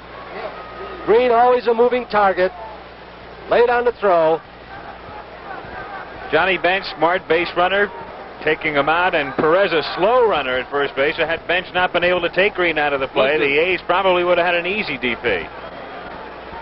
We have one out. Perez at first. Dennis Menke has struck out, wrapped into a double play. The A's leading 2-0, last of the 6th. Foul back.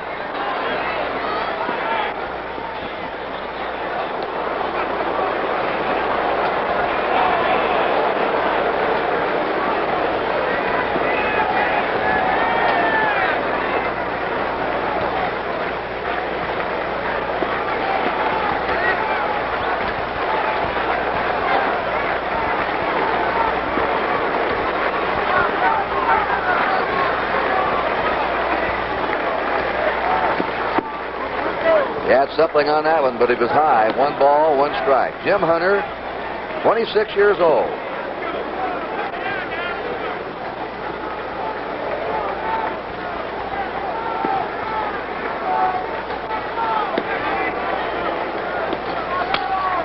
Didn't want to swing. This is a tough play for Hunter. Great pickup by him, off-balance throw. This is what makes Hunter a 20-game winner. Not only his arm, but his fielding ability and his bat. Let's watch it barehanded. Now watch this footwork if you can. One of the finest fielding first basemen in baseball, Mike Hegan. Look him go inside on the bag. That's why he's in there replacing Epstein. Defensive purposes. Makes a fine play along with Hunter. We have 2 down. Cesar Geronimo has struck out, grounded out. This is not Mike Hegan's first World Series. He played for the Yankees in '64. His dad, as we told you, played in 2 World Series for the Indians.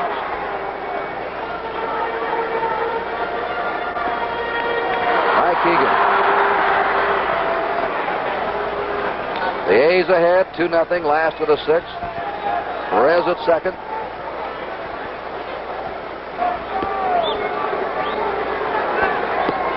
A ball to Geronimo, and the Reds keep breaking their own record.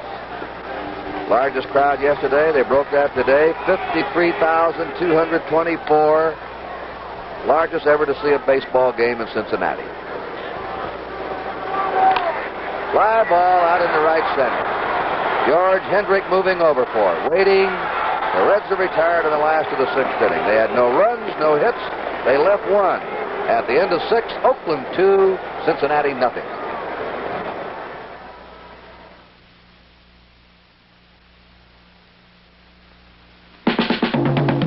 Winchester's here, and Winchester's something else. New kind of smoke that's something else. Winchester, a little cigar that's a whole nother smoke. New golden taste, new filtered smoothness, mild and light. Winchester's you. Winchester's something else. We hold these crews to be still, everything. For us at Eastern Airlines, taking a 3rd grade class from Atlanta to discover their country is one of the most important things we do. Rights among bees are life's liberty and the pursuit of happiness. And because people are important to us, more people fly with us than any other airline in the free world but one. Eastern Airlines, the wings of man. Top of the 7th inning, and the A's fans who journeyed here from the West Coast up for their stretch. And your One United Way campaign supports many health and welfare services, helping children, young people, families, the elderly, and the sick, and helping our servicemen and women through the USO and the Red Cross. You know, there are times when people need help, and they get it from the agencies supported by your United Way campaign. For thanks to you, it's working. When the drive opens in your town, give your fair share the United Way. 7th inning. Curt Gowdy, Al Michaels, Tony Kubek with you for NBC.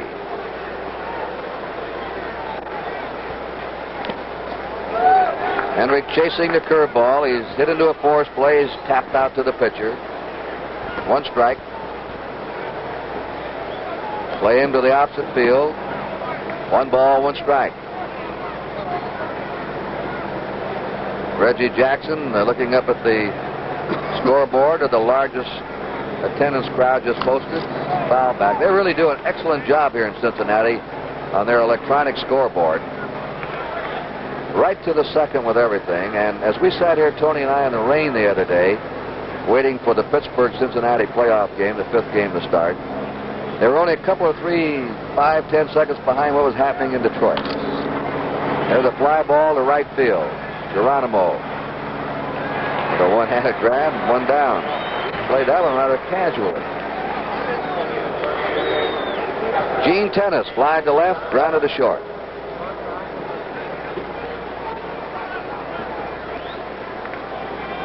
The one thing we haven't yet seen in this series, Curt, Geronimo's arm. Sparky Anderson contends best arm in baseball.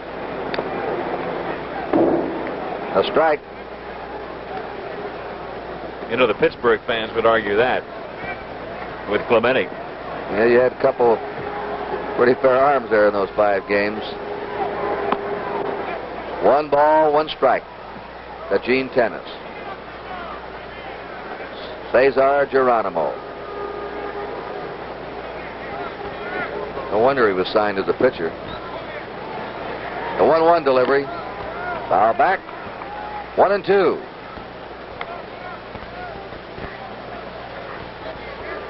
The A's scored in the second. Jim Hunter singled in George Hendrick from second base, and Rudy hit a homer in the third. That's been it. 2 runs.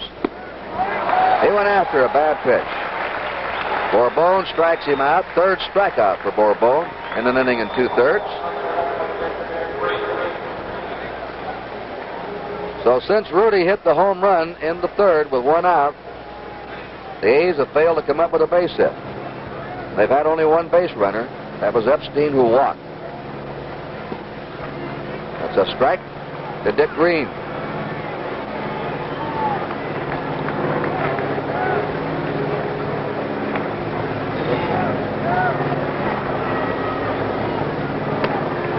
Nothing in 2. Bourbon looks sharp. Showing good breaking stuff on the outside part of the plate. Got tennis. Threw one to Green the first pitch. When Green was looking outside, he came inside with a fastball.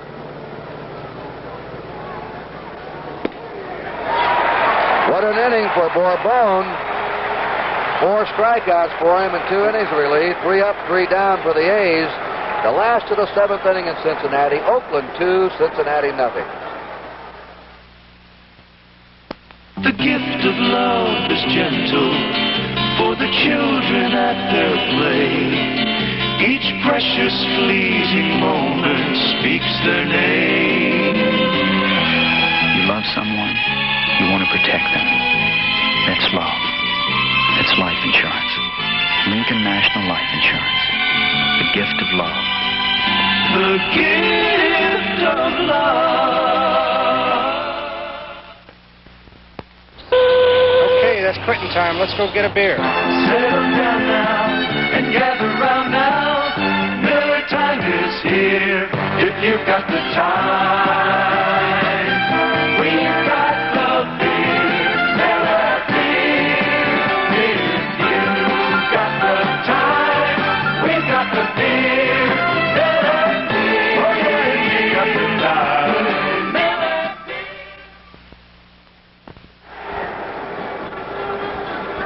Coming up next, professional football on NBC. The Cincinnati Bengals against Kansas City. They've each won 3 and lost 1. Or Buffalo at Oakland. Check the local listing. The game to be seen in your area right after this World Series game, which finds us in the last of the 7th inning. Oakland ahead 2-0. Darrell Chaney is going to start it off for Cincinnati. Joe Haig is on deck to bat for Bourbon. The strike to Chaney. He's walked intentionally and flied out. Played straight away, Bando in close, and there's the pinch hitter Haig. Curve a little bit high. 1 ball, 1 strike. Jim Hunter has had only 1 inning in which a Cincinnati man did not reach base. Foul out of play. So he's had some pressure pitching today. He's had to work hard.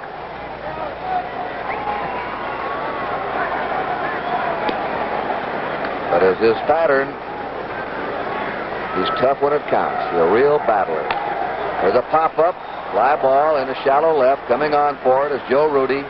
1 down in the last of the 7th. A very quiet crowd right now in Cincinnati.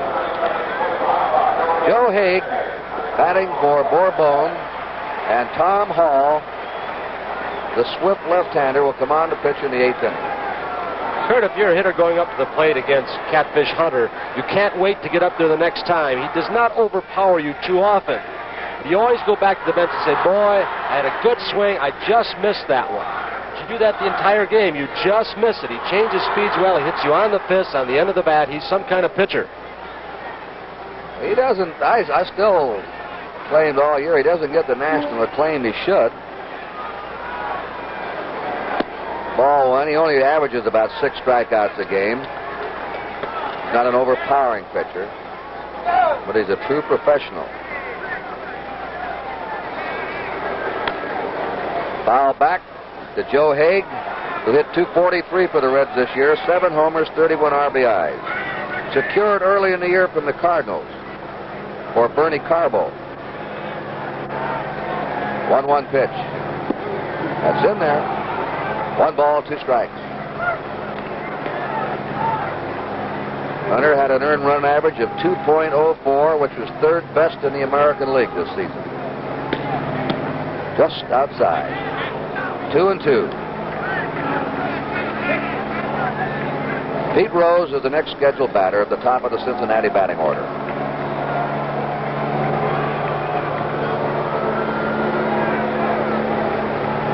2-2 pitch. That's flied out into right field. Had him off stride on a breaking pitch. Matty Alou puts it away. 2 down. Rose is flied to left, single to center, flied to right. Cincinnati has not scored in its last 11 2/3 innings. They say keep the first 3 off base. That's what they've done today. They did it yesterday. 1 hit between Rose, Morgan, and Tolan today. No runs for the Reds.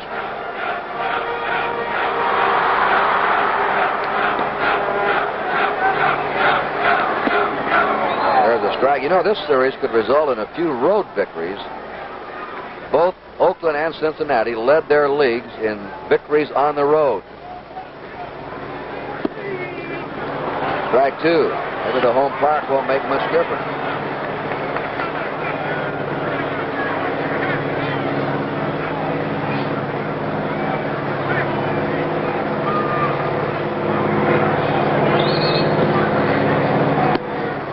A 1-2 count to Pete Rose.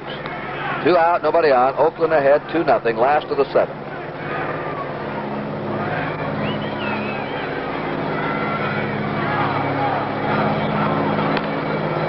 Fouled away. Curt, I've been a little bit surprised that Rose, Morgan, or Tolan have not tried to bunt a little bit more. Try to get on base. They've been swinging away pretty constantly. Maybe it's like you say, Tony. They take a look at Hunter and think they can hit him. A 1-2 pitch. 2-2 to Pete Rose. Rose is a confident player, and I was talking to him before the game. What do you think? He said, well, they've got 1 win. He said, that makes the series all even now.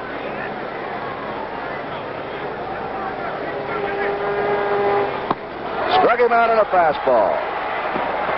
And Jim Hunter puts them down. 1-2-3. We've gone 7 innings. The score, Oakland 2, Cincinnati 0.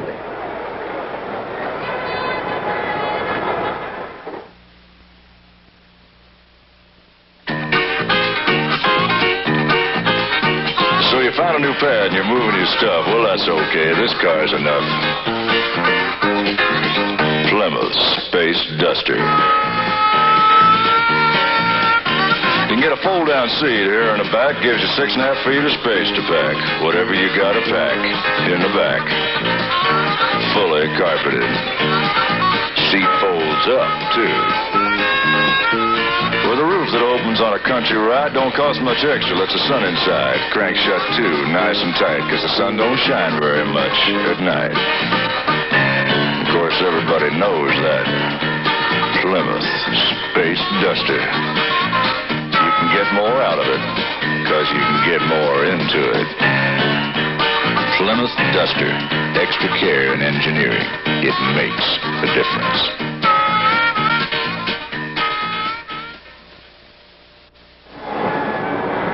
We pause now for station identification. See the award-winning NBC Nightly News with John Chancellor weeknights.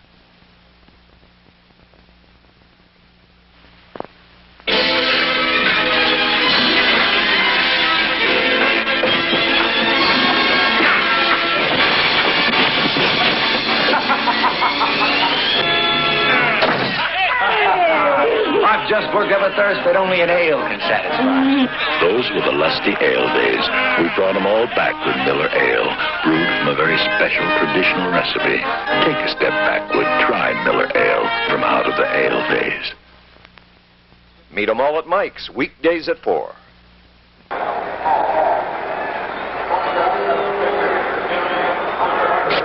Baseball's honored guest today, Jackie Robinson, his wife, his son and daughter behind him, and the Commissioner Bowie Kuhn on your right.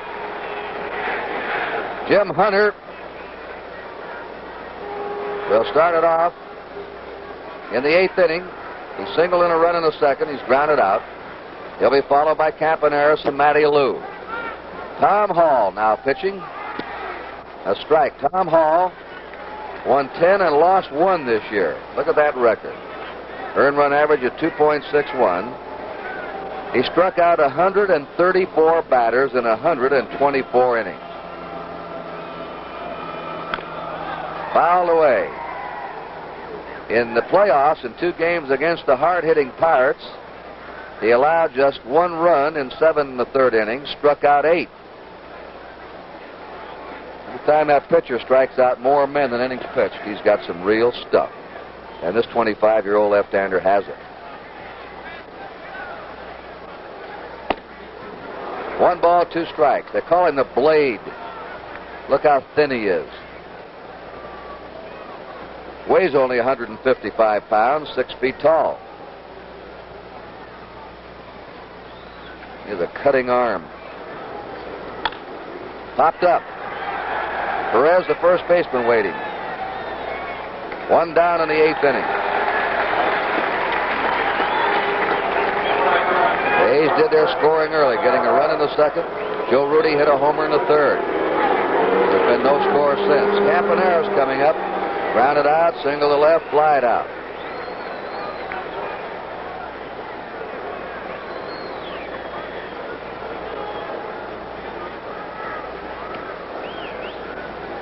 Menke in tight at 3rd. Straightaway otherwise for the Reds in the infield and outfield. Ball 1. Campaneris says if he gets on base, he's still going to try and run on Johnny Bench.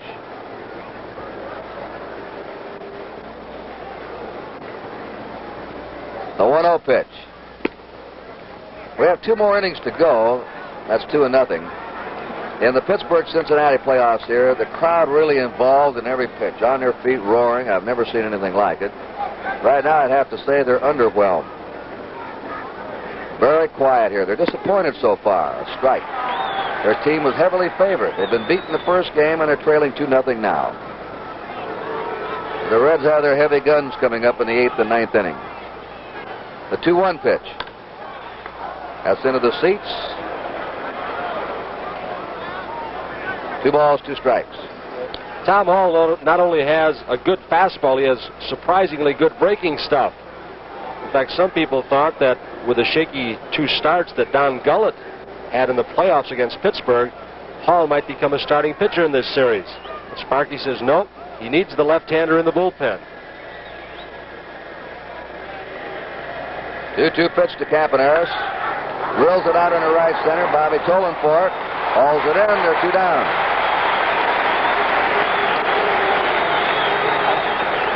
The Reds have had superb relief pitching from Bourbon, from Hall.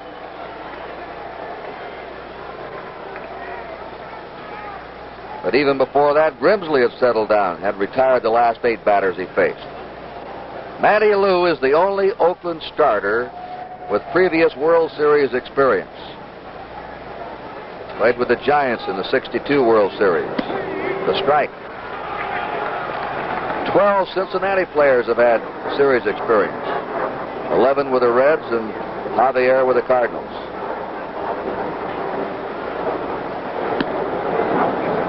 One ball, 1 strike. That should be an advantage for Cincinnati.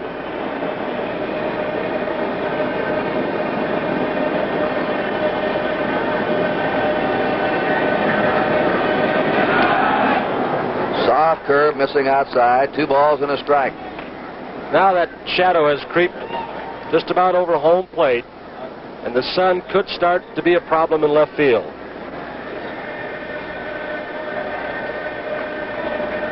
Two, 1 pitch.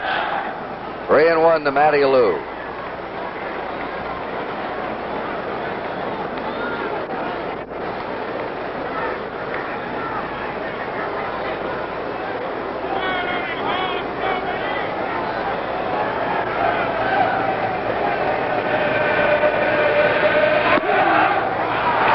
This game has not been loaded with any action. Very few chances for difficult plays by anyone. The highlight has been the way Hunter has kept working out of jams. The 3-2 pitch. That one's hit down the right field line, and it is foul.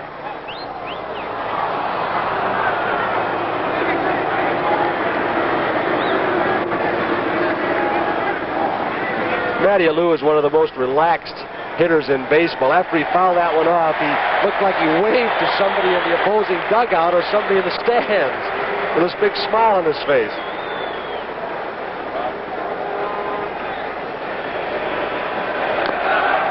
Foul ball. The A's players kid around about him.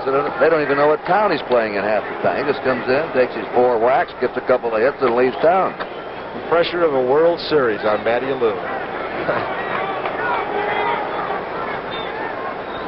2 away for Oakland, 8th inning. Nobody on. They're leading 2-0. He lines it to right field. That's the first hit for the A's since the 3rd inning. They're 7th in the game. And the batter now, Joe Rudy, who singled, hit a home run to left in the 3rd, struck out. John Chancellor's clear and incisive reporting and a lively commentary of David Brinkley's Journal make the NBC Nightly News television's best, right here on NBC.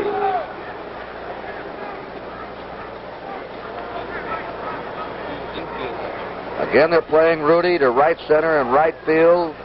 Tolan and Geronimo. Pete Rose straight away and left. Foul back.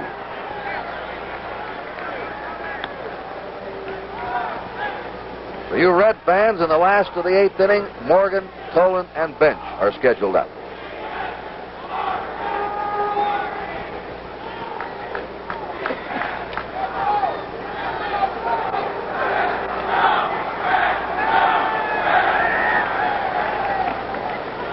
Matty Alou at first, 2 down. Curved him. Strike 2. Many of the American League teams try to pitch change of speed pitches to Rudy and breaking balls down low and in. They like to have him try and pull the ball on the ground. Cincinnati earlier in the ballgame and yesterday trying to pitch him inside with fastballs. Of course, he hurt him in that situation early in this ballgame with a home run. 1 ball, 2 strikes.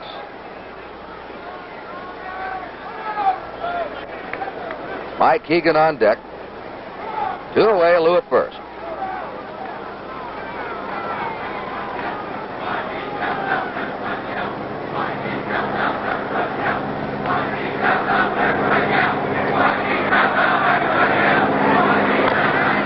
Another foul.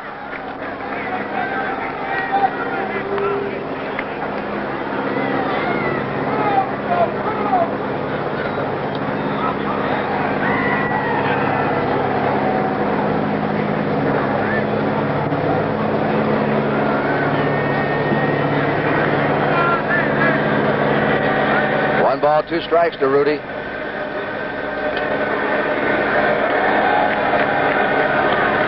There goes Alou, big jump. The throw, and he's in there. He stole on the pitcher, not on Johnny Bench. Tremendous jump.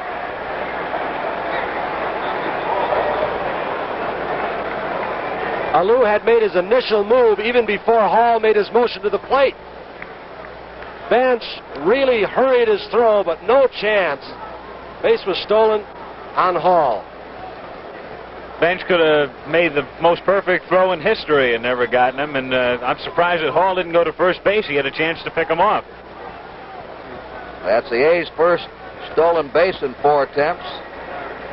Alou now with his back to you at second base, 2 down. And a 2-2 count to Joe Rudy. Ball 3 to Rudy.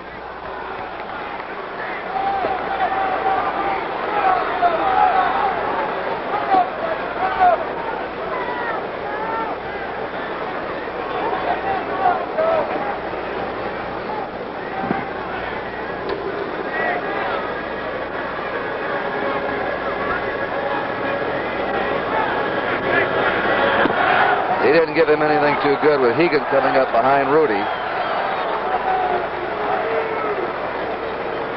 Hegan, a left-handed batter. Runners on first and second, 2 outs in the 8th inning. The Oakland A's leading 2-0. This will be Hegan's first time up.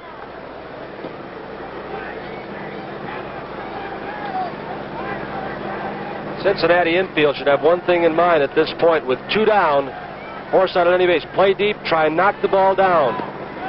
Strike to him. Want to save this run. Morgan at second, playing very deep. Hegan was used as a defensive specialist by the A's in the late innings at first base. He had 329 this year. Strike 2.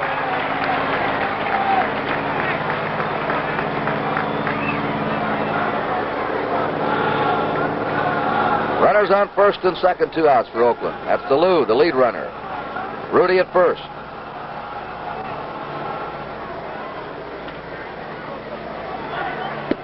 Struck him out on 3 pitches. No runs for Oakland. 1 hit, no errors, 2 left. Last of the 8th inning coming up. Oakland 2, Cincinnati nothing.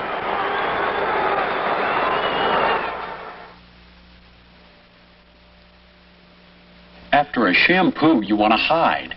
You can look wild, or you can rub something in, but then your clean hair may not feel so clean. Well, now there's something brand new. The Dry Look After Shampoo Control. Made to give clean hair clean control. Hair feels soft. Control is easy. So forget the wild look and the slick look. Get the Dry Look After Shampoo Control. New from Gillette. Clean control for clean hair. You know, you could get a better shave if your razor had a second blade. Why? Well, when you shave, your whisker is actually stretched out from your skin. But after it's cut, it starts to snap back. Now, if you had a second blade right here, you could shave that whisker again before it all snaps back. So with 2 blades, you'd have a better razor. Our razor, the Gillette Track 2. Gillette made it 1 blade better. We pause briefly for station identification. This is the NBC Television Network. WRGB Schenectady, Channel 6 Television. The Oakland A's fans, their team leading 2-0 last of the 8th inning. Curt Gowdy with Al Michaels and Tony Kubek. Now Joe Rudy is playing the sun field. The sun hanging right on the rim of the stadium. Fly balls you'll have to look up in at. A curve to Joe Morgan for strike 1, who bluffed the bunt. Morgan has struck out, fouled out, reached in an error. Bando really playing him tight at third. The Reds scoreless in their last 12 innings in the World Series. He hits a fly out in the left field. Rudy with those sunglasses down, looking up, has it.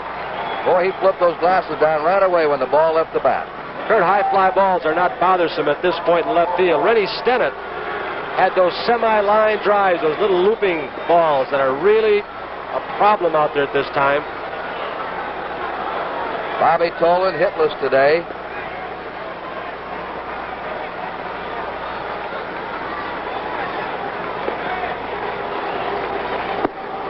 Strike. He had 1 hit yesterday. Let's see now. Yesterday and today, those top 3 men have had only 2 hits in 2 games. That's the secret of beating the Reds. Keep those top 3 who can really run off the bases. Strike 2.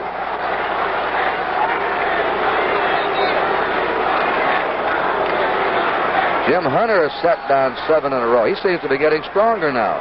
Still has a lot left on his fastball. He threw the ball right by Tolan. Foul ball. 2 strikes to Bobby Tolan. Raleigh Fingers and Vida Blue are loosening up in the A's bullpen.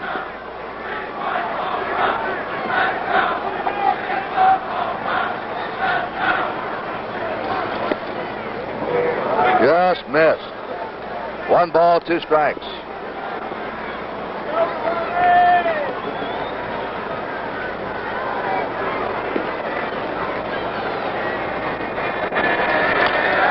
Fly ball to right field. There's a Lou. 2 down.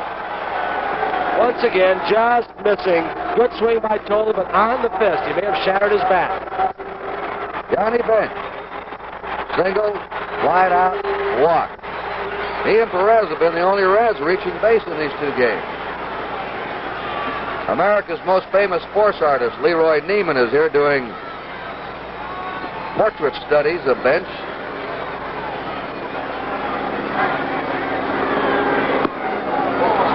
Strike.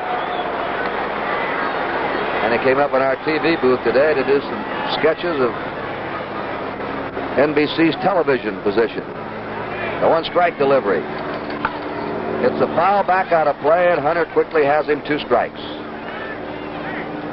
The A's on top, 2-0, last of the 8th inning. Jim Hunter, in the opening game of the playoffs against the Tigers, gave up only 1 run.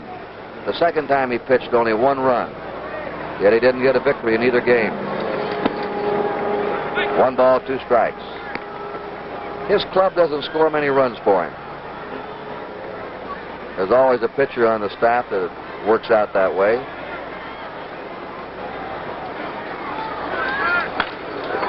There's a drive hit in the deep right center. Alou will have room now. Grabs it on a warning track. Hunter kept Bench from pulling the ball. 3 up, 3 down. We're going to the 9th inning. Oakland 2, Cincinnati nothing.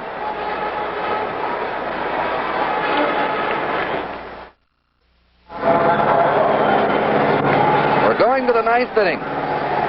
Sal Bando, George Hendrick, and Gene Tennis for the A's, facing Tom Hall, working his 2nd inning of relief. Grimsley started, went the first 5, postponed 2 innings, and now Hall. Ball 1, and in the last of the 9th, the Reds have Perez, Menke, and Geronimo scheduled up.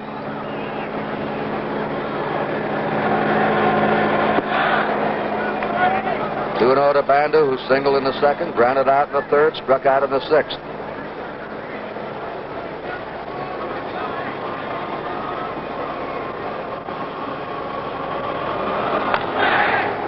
Ground ball to shortstop Cheney.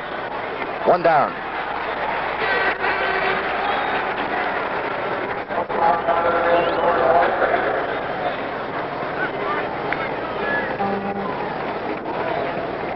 Despite winning the opening game, the A's were still underdogs in the 2nd game here today.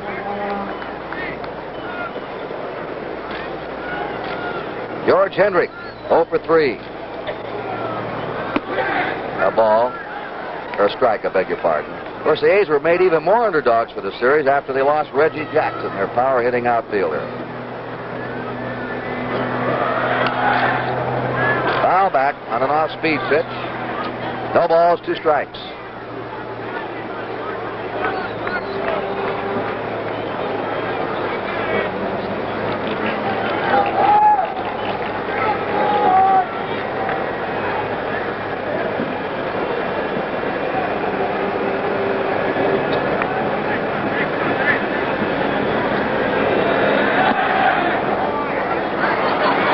One ball, 2 strikes.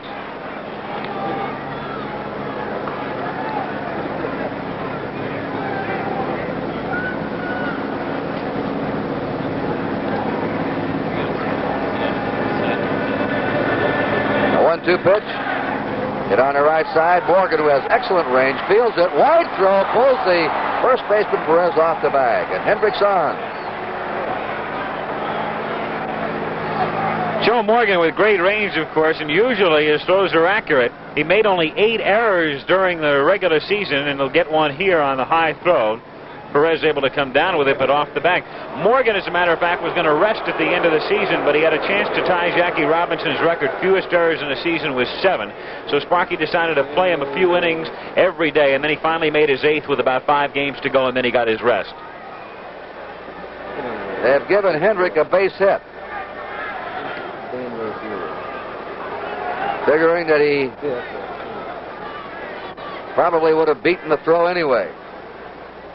So Hendrick has the 8th hit for the A's. The Reds have 4 hits. 1 ball, no strikes to Gene Tennis. Max Nichols of the Minneapolis Star, the chairman of the Baseball Writers Association of America, Earl Lawson of the Cincinnati Post and Ron Bergman of the Oakland Tribune are the official scorers. They work as a team. They'll confer among each other.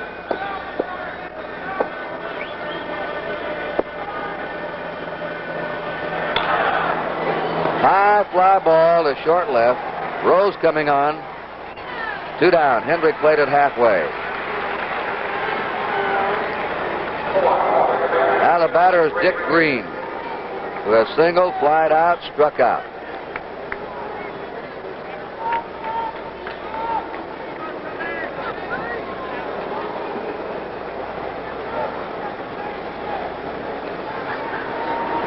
The A's trying to dump the favorite Reds again in the Red Zone ballpark. And in the last of the 9th inning, Hunter will have to stave off Perez, Menke, Geronimo.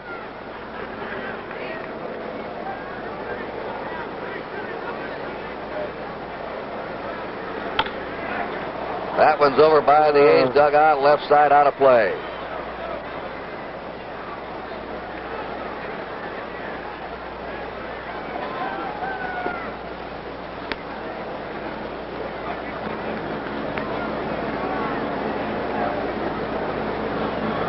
You know, Curt, so much talked about in regard to the big Houston trade, the Joe Morgan trade, Morgan for May, and the other players involved. Tommy Hall, also an acquisition of Bob Howsam, the general manager, picked up from the Twins for Wayne Granger. 10-1 in his first year with the Reds. Yes, so what makes him even more valuable, he can start or he can relieve. Top foul down the third base line. It is strike 2 to Dick Green. He started the season in the bullpen. The Reds didn't have a complete game the first month of the season. So on a Sunday afternoon in May, they brought Hall out of the bullpen, started him in the second game of a doubleheader against the Cardinals, pitched the first complete game for the Reds, pitched the first shutout that day for the Reds, struck out 12. Remember, you'll watch professional football, NFL action right after this game. There goes Hendrick. And a foul ball. Hendrick will have to return. It'll either be Cincinnati at Kansas City on your screen or Buffalo at Oakland. And they'll have to get the Oakland Coliseum ready after the football game today for our third game of the World Series Tuesday night. Our coverage starts at 8 o'clock Eastern Daylight Time. Joe Garagiola's World Series report and Game 3. 2 strikes to Dick Green. Hendrick on first, 2 down. 9th inning. Drills it foul. Later scores. Bob Greasy now, the word from Miami, does not have a dislocated ankle, officially diagnosed as a chipped bone in his right ankle. Miami, even without Greasy, leading San Diego 24-6. A beautifully balanced football team they are. The Jets 21, New England Patriots 13 at the end of 3 periods. The Bears 10, Cleveland nothing at the end of 3 periods. Throw to first. Pittsburgh 17, Houston 7 at the end of 3 quarters. New Orleans 14, Atlanta 7 at the end of the first period. Washington 3, St. Louis nothing at the end of the first period.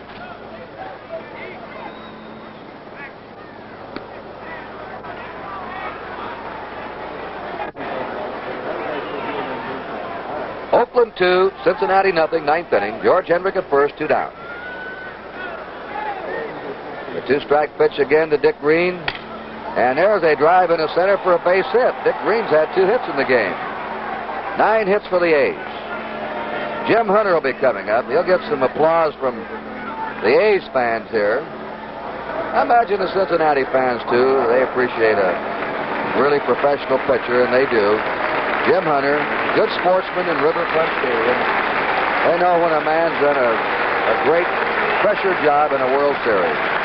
Ken Holtzman could tell you all about that, Curt. Last year he came in here as a member of the Chicago Cubs, had a no-hitter going, and I think the Reds fans, I'd say about 90% of them rooting for him to get it. Hunter had a single to drive in a run. Grounded out, popped up, 1 out of 3.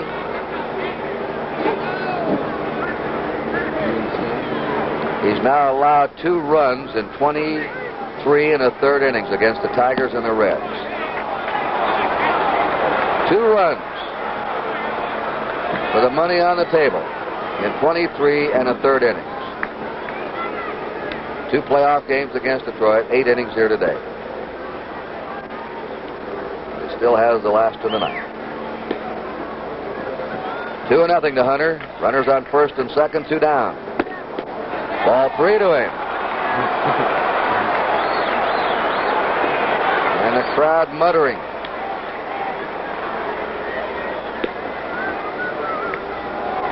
Clay Carroll in the Cincinnati bullpen. Dave Concepcion warming up his throwing arm. In case they pinch hit, he may have to be used if they go into extra innings. 3-0 to Jim Hunter. He walks, and the A's have the bases loaded.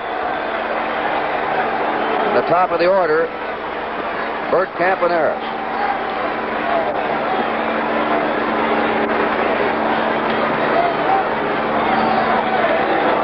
Hendricks at third, Dick Green's at second, Hunter's at first, Sparky Anderson.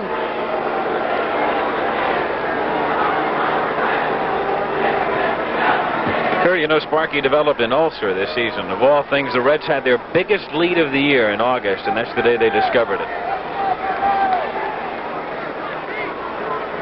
When your fate's in someone else's hands, you can get an ulcer. A ball to Campaneris.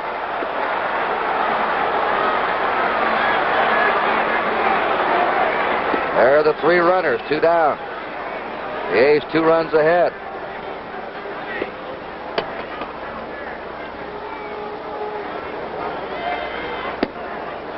Two and nothing to Campaneris. 6 balls in a row delivered by Hall. He thought he had the strike zone with that one.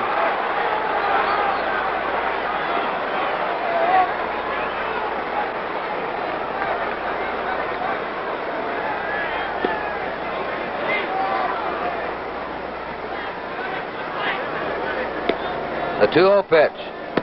Right in there to him. 2-1. And they give Hall the old mock cheer.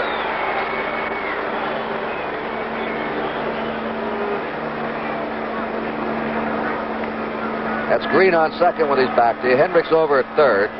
Jim Hunter's at first. 2-1 delivery. Strike 2 on a curve. 2-2.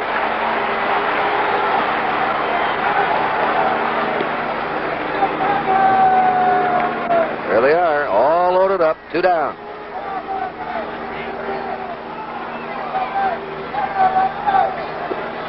This will be a long inning for Jim Hunter before he goes back to the mound. Foul ball.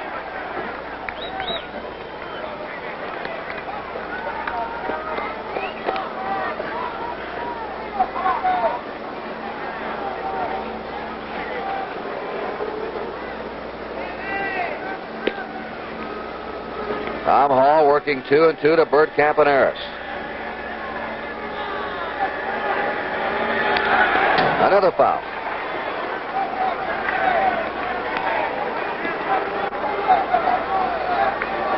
Three runners on, 2 down, 9th inning.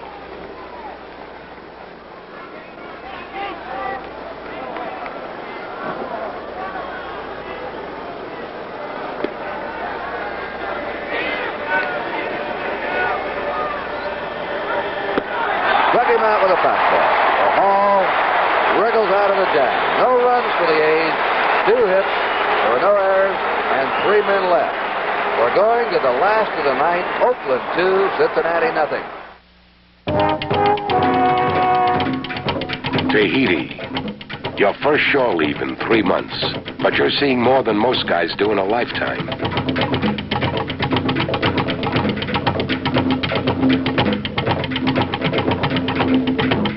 Life's a one-time thing, and you can live it with gusto wherever you go. They even have Schlitz in Tahiti. You're one taste closer to home. When you're out of Schlitz, you're out of beer. Frank, have a boy. My wife just had a Muriel. It's a boy. Oh? Muriel. That's no name for a boy, young man. Have a cigar. Oh. Have a baby? No, thanks. We just had one. I had my first Muriel cigar 15 years ago when I had my first kid. Terrific. Been smoking Muriels ever since. Mild Muriels. Easy to start with, easy to stay with.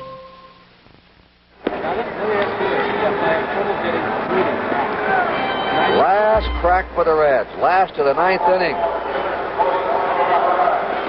Unless they rally, they can be in serious trouble in this World Series after being heavily favored. Curt, Catfish Hunter trying to shut the Reds out. That's something that happened only 7 times this year. The Reds were shut out fewer times than any team in the National League. Reds has walked, single, hit into a force play. Fouls it back again after the first pitch. Jim Hunter, Hertford, North Carolina. Pitched 5 no-hitters in high school. Breaking pitch. When he was just about to be signed by a professional baseball teams who were scouting him, he lost 2 toes on his left foot in a hunting accident. A ball.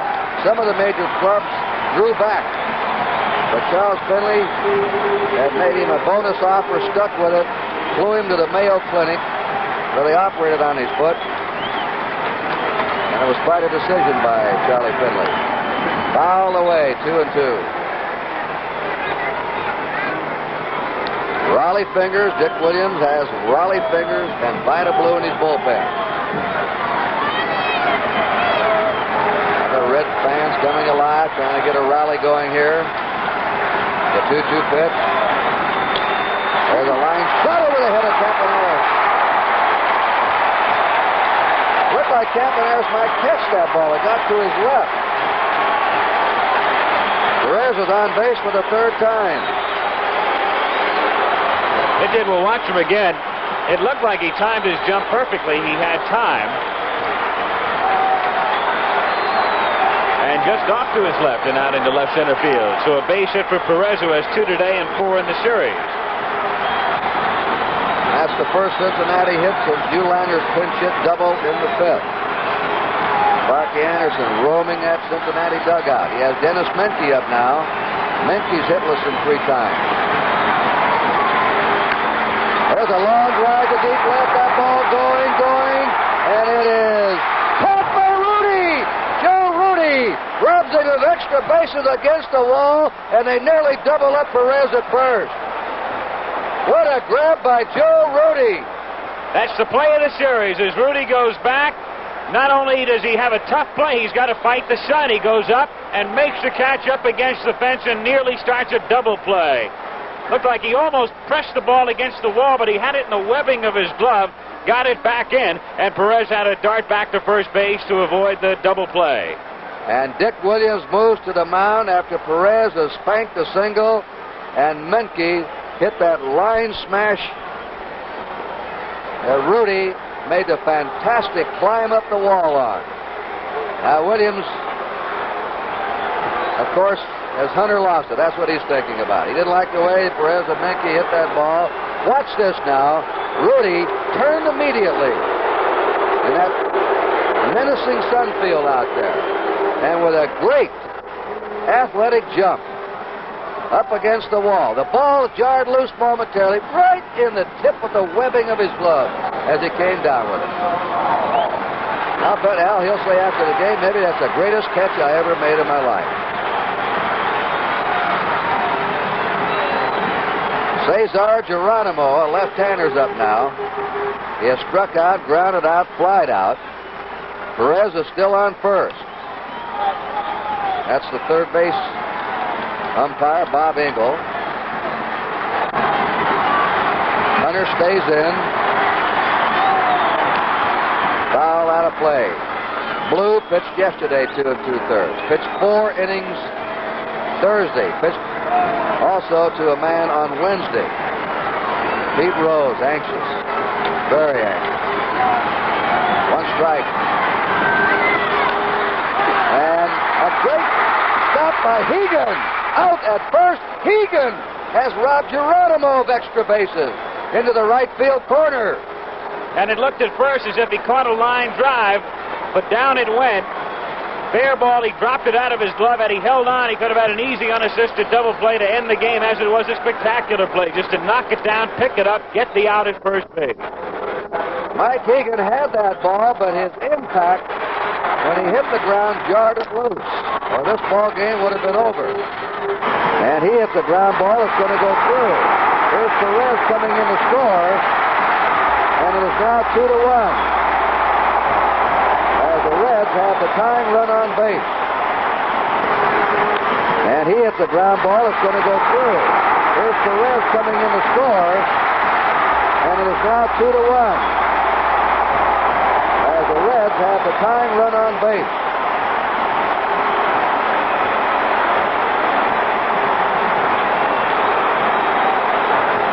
And Julio Javier is going to bat for Tom Hall. That's the first Reds run in this series on a base hit.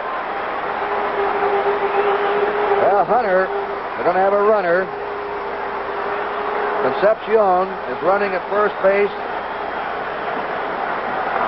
for McRae. And McRae can really come out of that dugout and swing the bat for you. If we go to extra innings, Concepcion would play shortstop. Sparky Anderson out of left-handed pinch hitters at this point. Dick Williams checking the card in the A's dugout. Buhlander and Haig have already been expended. He's used McRae, so he has to come in with a right hand batting Javier. The Reds fans on their feet now. Every man has hit the ball hard off Hunter here in the last of the ninth. Perez single. Minke clubbed it to deep left. Rudy off the wall with a stab. Geronimo hit a wicked line drive at Hegan. Dick Williams on again. And now McRae is single. Raleigh Fingers is in the bullpen, a right-hander. He pitched yesterday, so did Blue. And he wants Fingers to come in and pitch to this right-handed pinch hitter. We're going to have a break in the action right now at Cincinnati to score in the last of the ninth inning. Oakland 2 and Cincinnati 1. Mr. Ratcliffe? Yes? I understand millions of people are buying tires named after you. Right. They know Atlas tires are built for strength. Hey! Gee, man. That deep tread helps give you long mileage and good traction. Well, where can I get them to fit my car? There's an Atlas tire for every need and pocketbook at 50,000 leading service stations. There's one near you. Say, who's holding up the world? Atlas tires, all built with the strength of Atlas. Imagine two identical compacts. Imagine two similar compact owners. Do both men pay the same for auto insurance? Not necessarily. The man on the right is insured with Allstate. Allstate's the only major company that gives compact owners 15% off on liability insurance. So give us a call. With a discount like this and today's most advanced claim handling, we think you'll find a difference at Allstate. Imagine that.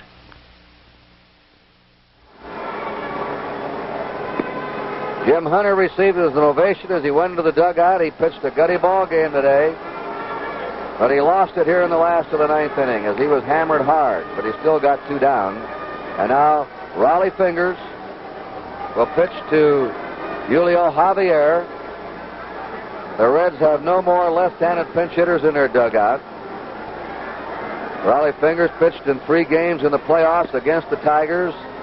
Gave up 4 hits in 5 1/3 innings, only 1 run. He won 1 game.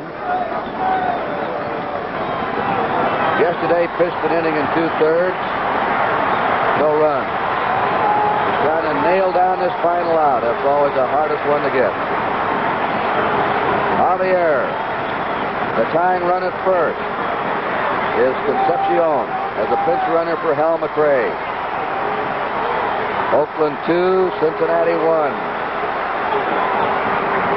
And the Red fans alive for the first time in the game. Foul back, strike 1. Vida Blue continues to loosen up. Doesn't matter, right or left for the next man. Pete Rose, he's a switch hitter. There's Blue. That's Don Gullett alongside of Sparky Anderson. 1 strike. Go to first to get Concepcion back. What a play that Hegan made, Al. The back-to-back plays by Rudy and Hegan. That's the difference in the game right now. That ball was hit so hard that it was just a blur going at first base. That was a cinch double, at least into the right field corner. 1 strike. Strike 2 to Javier.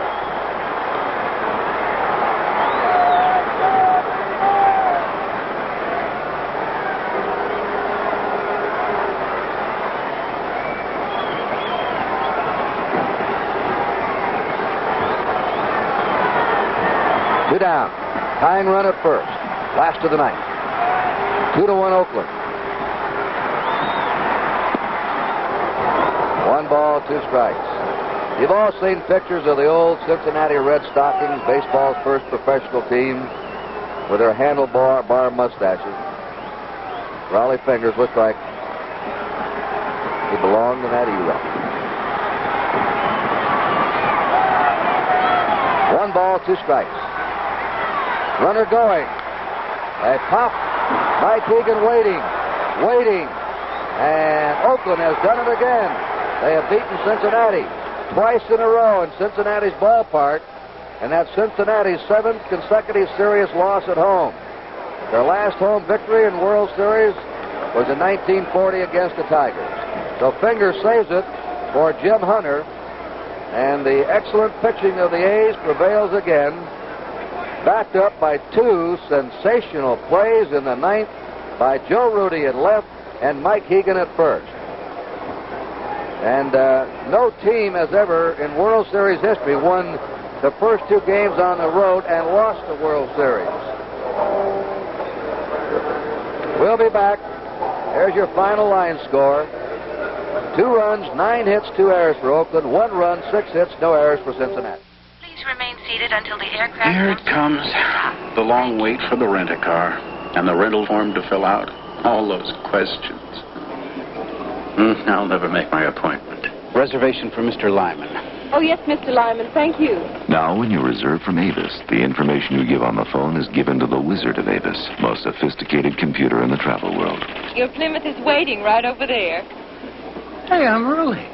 Maybe I'll have a cup of coffee.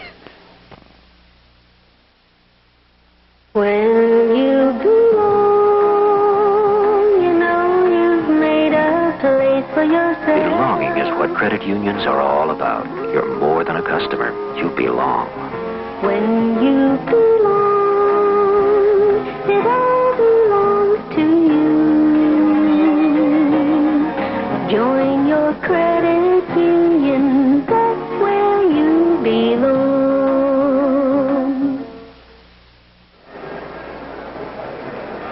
A disappointed crowd leaving Riverfront Stadium. Their home team has been dumped twice in a row now, and the Reds will have to fight back. Oakland going home now will be the favorites in the World Series. They were big underdogs when it started. Let's go down to Tony Kubek and the man who made that sensational catch here in the last of the ninth, Joe Rudy. Joe Rudy's with me to my far left, and Catfish Hunter, the winning pitcher. First of all, Catfish, let me ask you this. What did you think when that ball went out to your boy in left field? I thought the game was tied up, but when he run back like that, I knew he had a chance. And when he jumped up there, I thought he missed the ball. But it come out in the Weber's glove, and it made me happy when I see that. Joe, I don't know if that's the greatest catch you ever made, but I know it's got to be the most important. My far tone, I didn't think I had a chance with the ball when it was hit. I thought it was gone, and I turned the wrong way and came back into the ball, and I just made a mad stab for it because I sort of lost a little bit of it in the sun when I first turned, and then I picked it up again. You had some trouble with your glasses? For a while, it looked on a replay like you may have trapped the ball against the wall, but it didn't touch it, did it? No, I didn't trap it at all. When I first turned, I tried to flip my glasses down, and they didn't pop down all the way, and they were only about 3/4 the way down. So while I was going back to the wall, I had to hit them again, then I turned back in the ball. I had a little trouble picking up out of the sun. Jim, you got another big play from your first baseman, defensive-wise, Mike Hegan. That's right, and Mike, I think, is one of the best defensive first basemen in the league. When he comes in, he makes all the plays for us. I have never seen him make a mistake.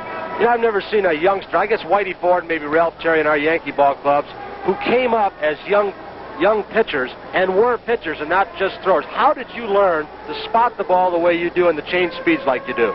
Well, in high school, I had real good control. I could spot the ball, and when I came up here, they taught me how to change speeds and throw a little better curveball.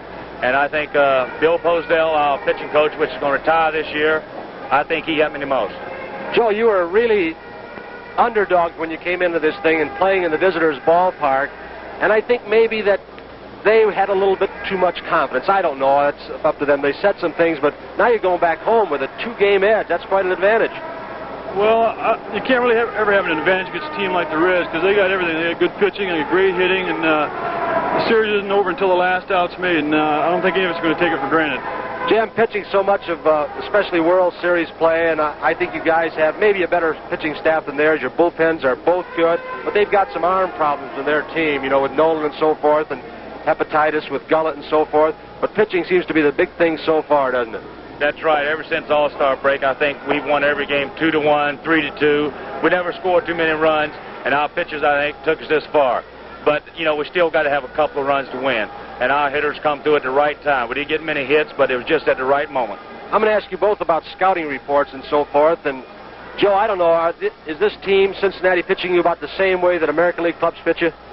Yeah, they move the ball in and out. I mean, it's about the same as everybody pitches me. The scouting reports, as far as I'm concerned, haven't been really correct as far as what they've pitched to me, as far as sinker ballers and how hard they throw and stuff like that, but they've been pretty accurate. Your pitchers have managed to keep off those first 3 hitters. They say that's the important thing. You did it again today. Yeah, we had a scouting report on them. We're trying to throw like our scouts told us, and I think maybe the first 3 hitters not looking as, you know, they don't think our pitchers are that good, and we're just showing them that we're a little better than what they expect. I think today they didn't think I had that good a fastball, and once in a while I throw it by them. And when that happens, you know, you've got a good chance to win. Joe, we're going to replay that great catch, what could have been a game-saving catch for Catfish Hunter. I'll let you describe it. Well, the ball was hit straight over my head, and I turned to my left because that's the way I stand. And I just went back straight to the wall and turned back into where the fly of the ball, where I think it's going to be coming down. And I looked up, and I was right at the wall, and so was the ball. And I just jumped up for it, and it got my glove. You almost turned it into a double play, too. Who was your relay man in that? I really don't know. I just threw the ball back at the infield. I didn't know where, you know, who was out there, but I think Campy must have been. Jim, you were mentioning before about your fastball. You got off some tough situations, especially in the 2nd inning, I believe, when you had men on base and then men on 2nd and 3rd again in the 5th. It seemed like when you were in trouble, you were going more with your fastball today, were you? That's right, because I know where that's going most of the time. I can spot it. And, you know, when you throw a breaking ball, a lot of times it don't break as much as you want, and you can hang it, and they can hit it out of the ballpark more easily than their fastball. Jim Hunter, Joe Rudy, thank you so much. Congratulations. We'll see you in Oakland. Thank you, Tony. Let's go back upstairs. Hey, thanks. Well, the Oakland A's will be flying home right after this game. Tony is talking to Jim Hunter and Joe Rudy. I don't think they wanted to say it, but he asked him about if he thought the Reds were overconfident. That I don't think any club really goes into the World Series just think they can breeze through. But the Reds were warned, though, about the starting pitching of the A's. If they have excellent pitching, any short series, that pitching is going to tell the story. And it has in this series so far. The Reds held to a couple of runs yesterday and just 1 run today. And you talk about the overconfidence. I think it's true. Perhaps it is true. I know last night we ran into Chuck Tanner. He says, hey, he says, what's all this about the National League clubs, the best in baseball? Pittsburgh and Cincinnati, you two clubs thought you were the best in baseball, and that it didn't matter who you played from the American League. He said, we'll show you a thing or two. And so far, Oakland has shown Cincinnati a couple of things. We commented that both teams have been good on the road this year. Oakland had the best road record in the American League. Last year they were excellent on the road also. But Cincinnati played very well on the road this year. Almost 700 baseball. They had 1 trip. They were 11-1. The Reds had all winning trips until the final trip of the season when they were 5-6. So maybe getting away from Riverfront Stadium will turn this trick around. It's hard to tell at this particular point because I'm sure the Reds did not expect to go to Oakland 2 games down, but knowing that they did so well on the road during the regular season might make a difference. The A's, though, in their ballpark is not as good as Hitters Park is here, and you'll be on natural grass. It's been raining out there, and you should have probably a slow infield grass, which might aid the A's. So that's the story, and the A's have done it again. winning 2 tight one-run ball games. Yesterday, 3-2, 2-1 today. Jim Hunter, the winning pitcher. Ross Grimsley, the loser. And 2 fantastic World Series play to save it in the last of the 9th inning. Curt Gowdy, Al Michaels, Tony Kubek bid you goodbye from Cincinnati.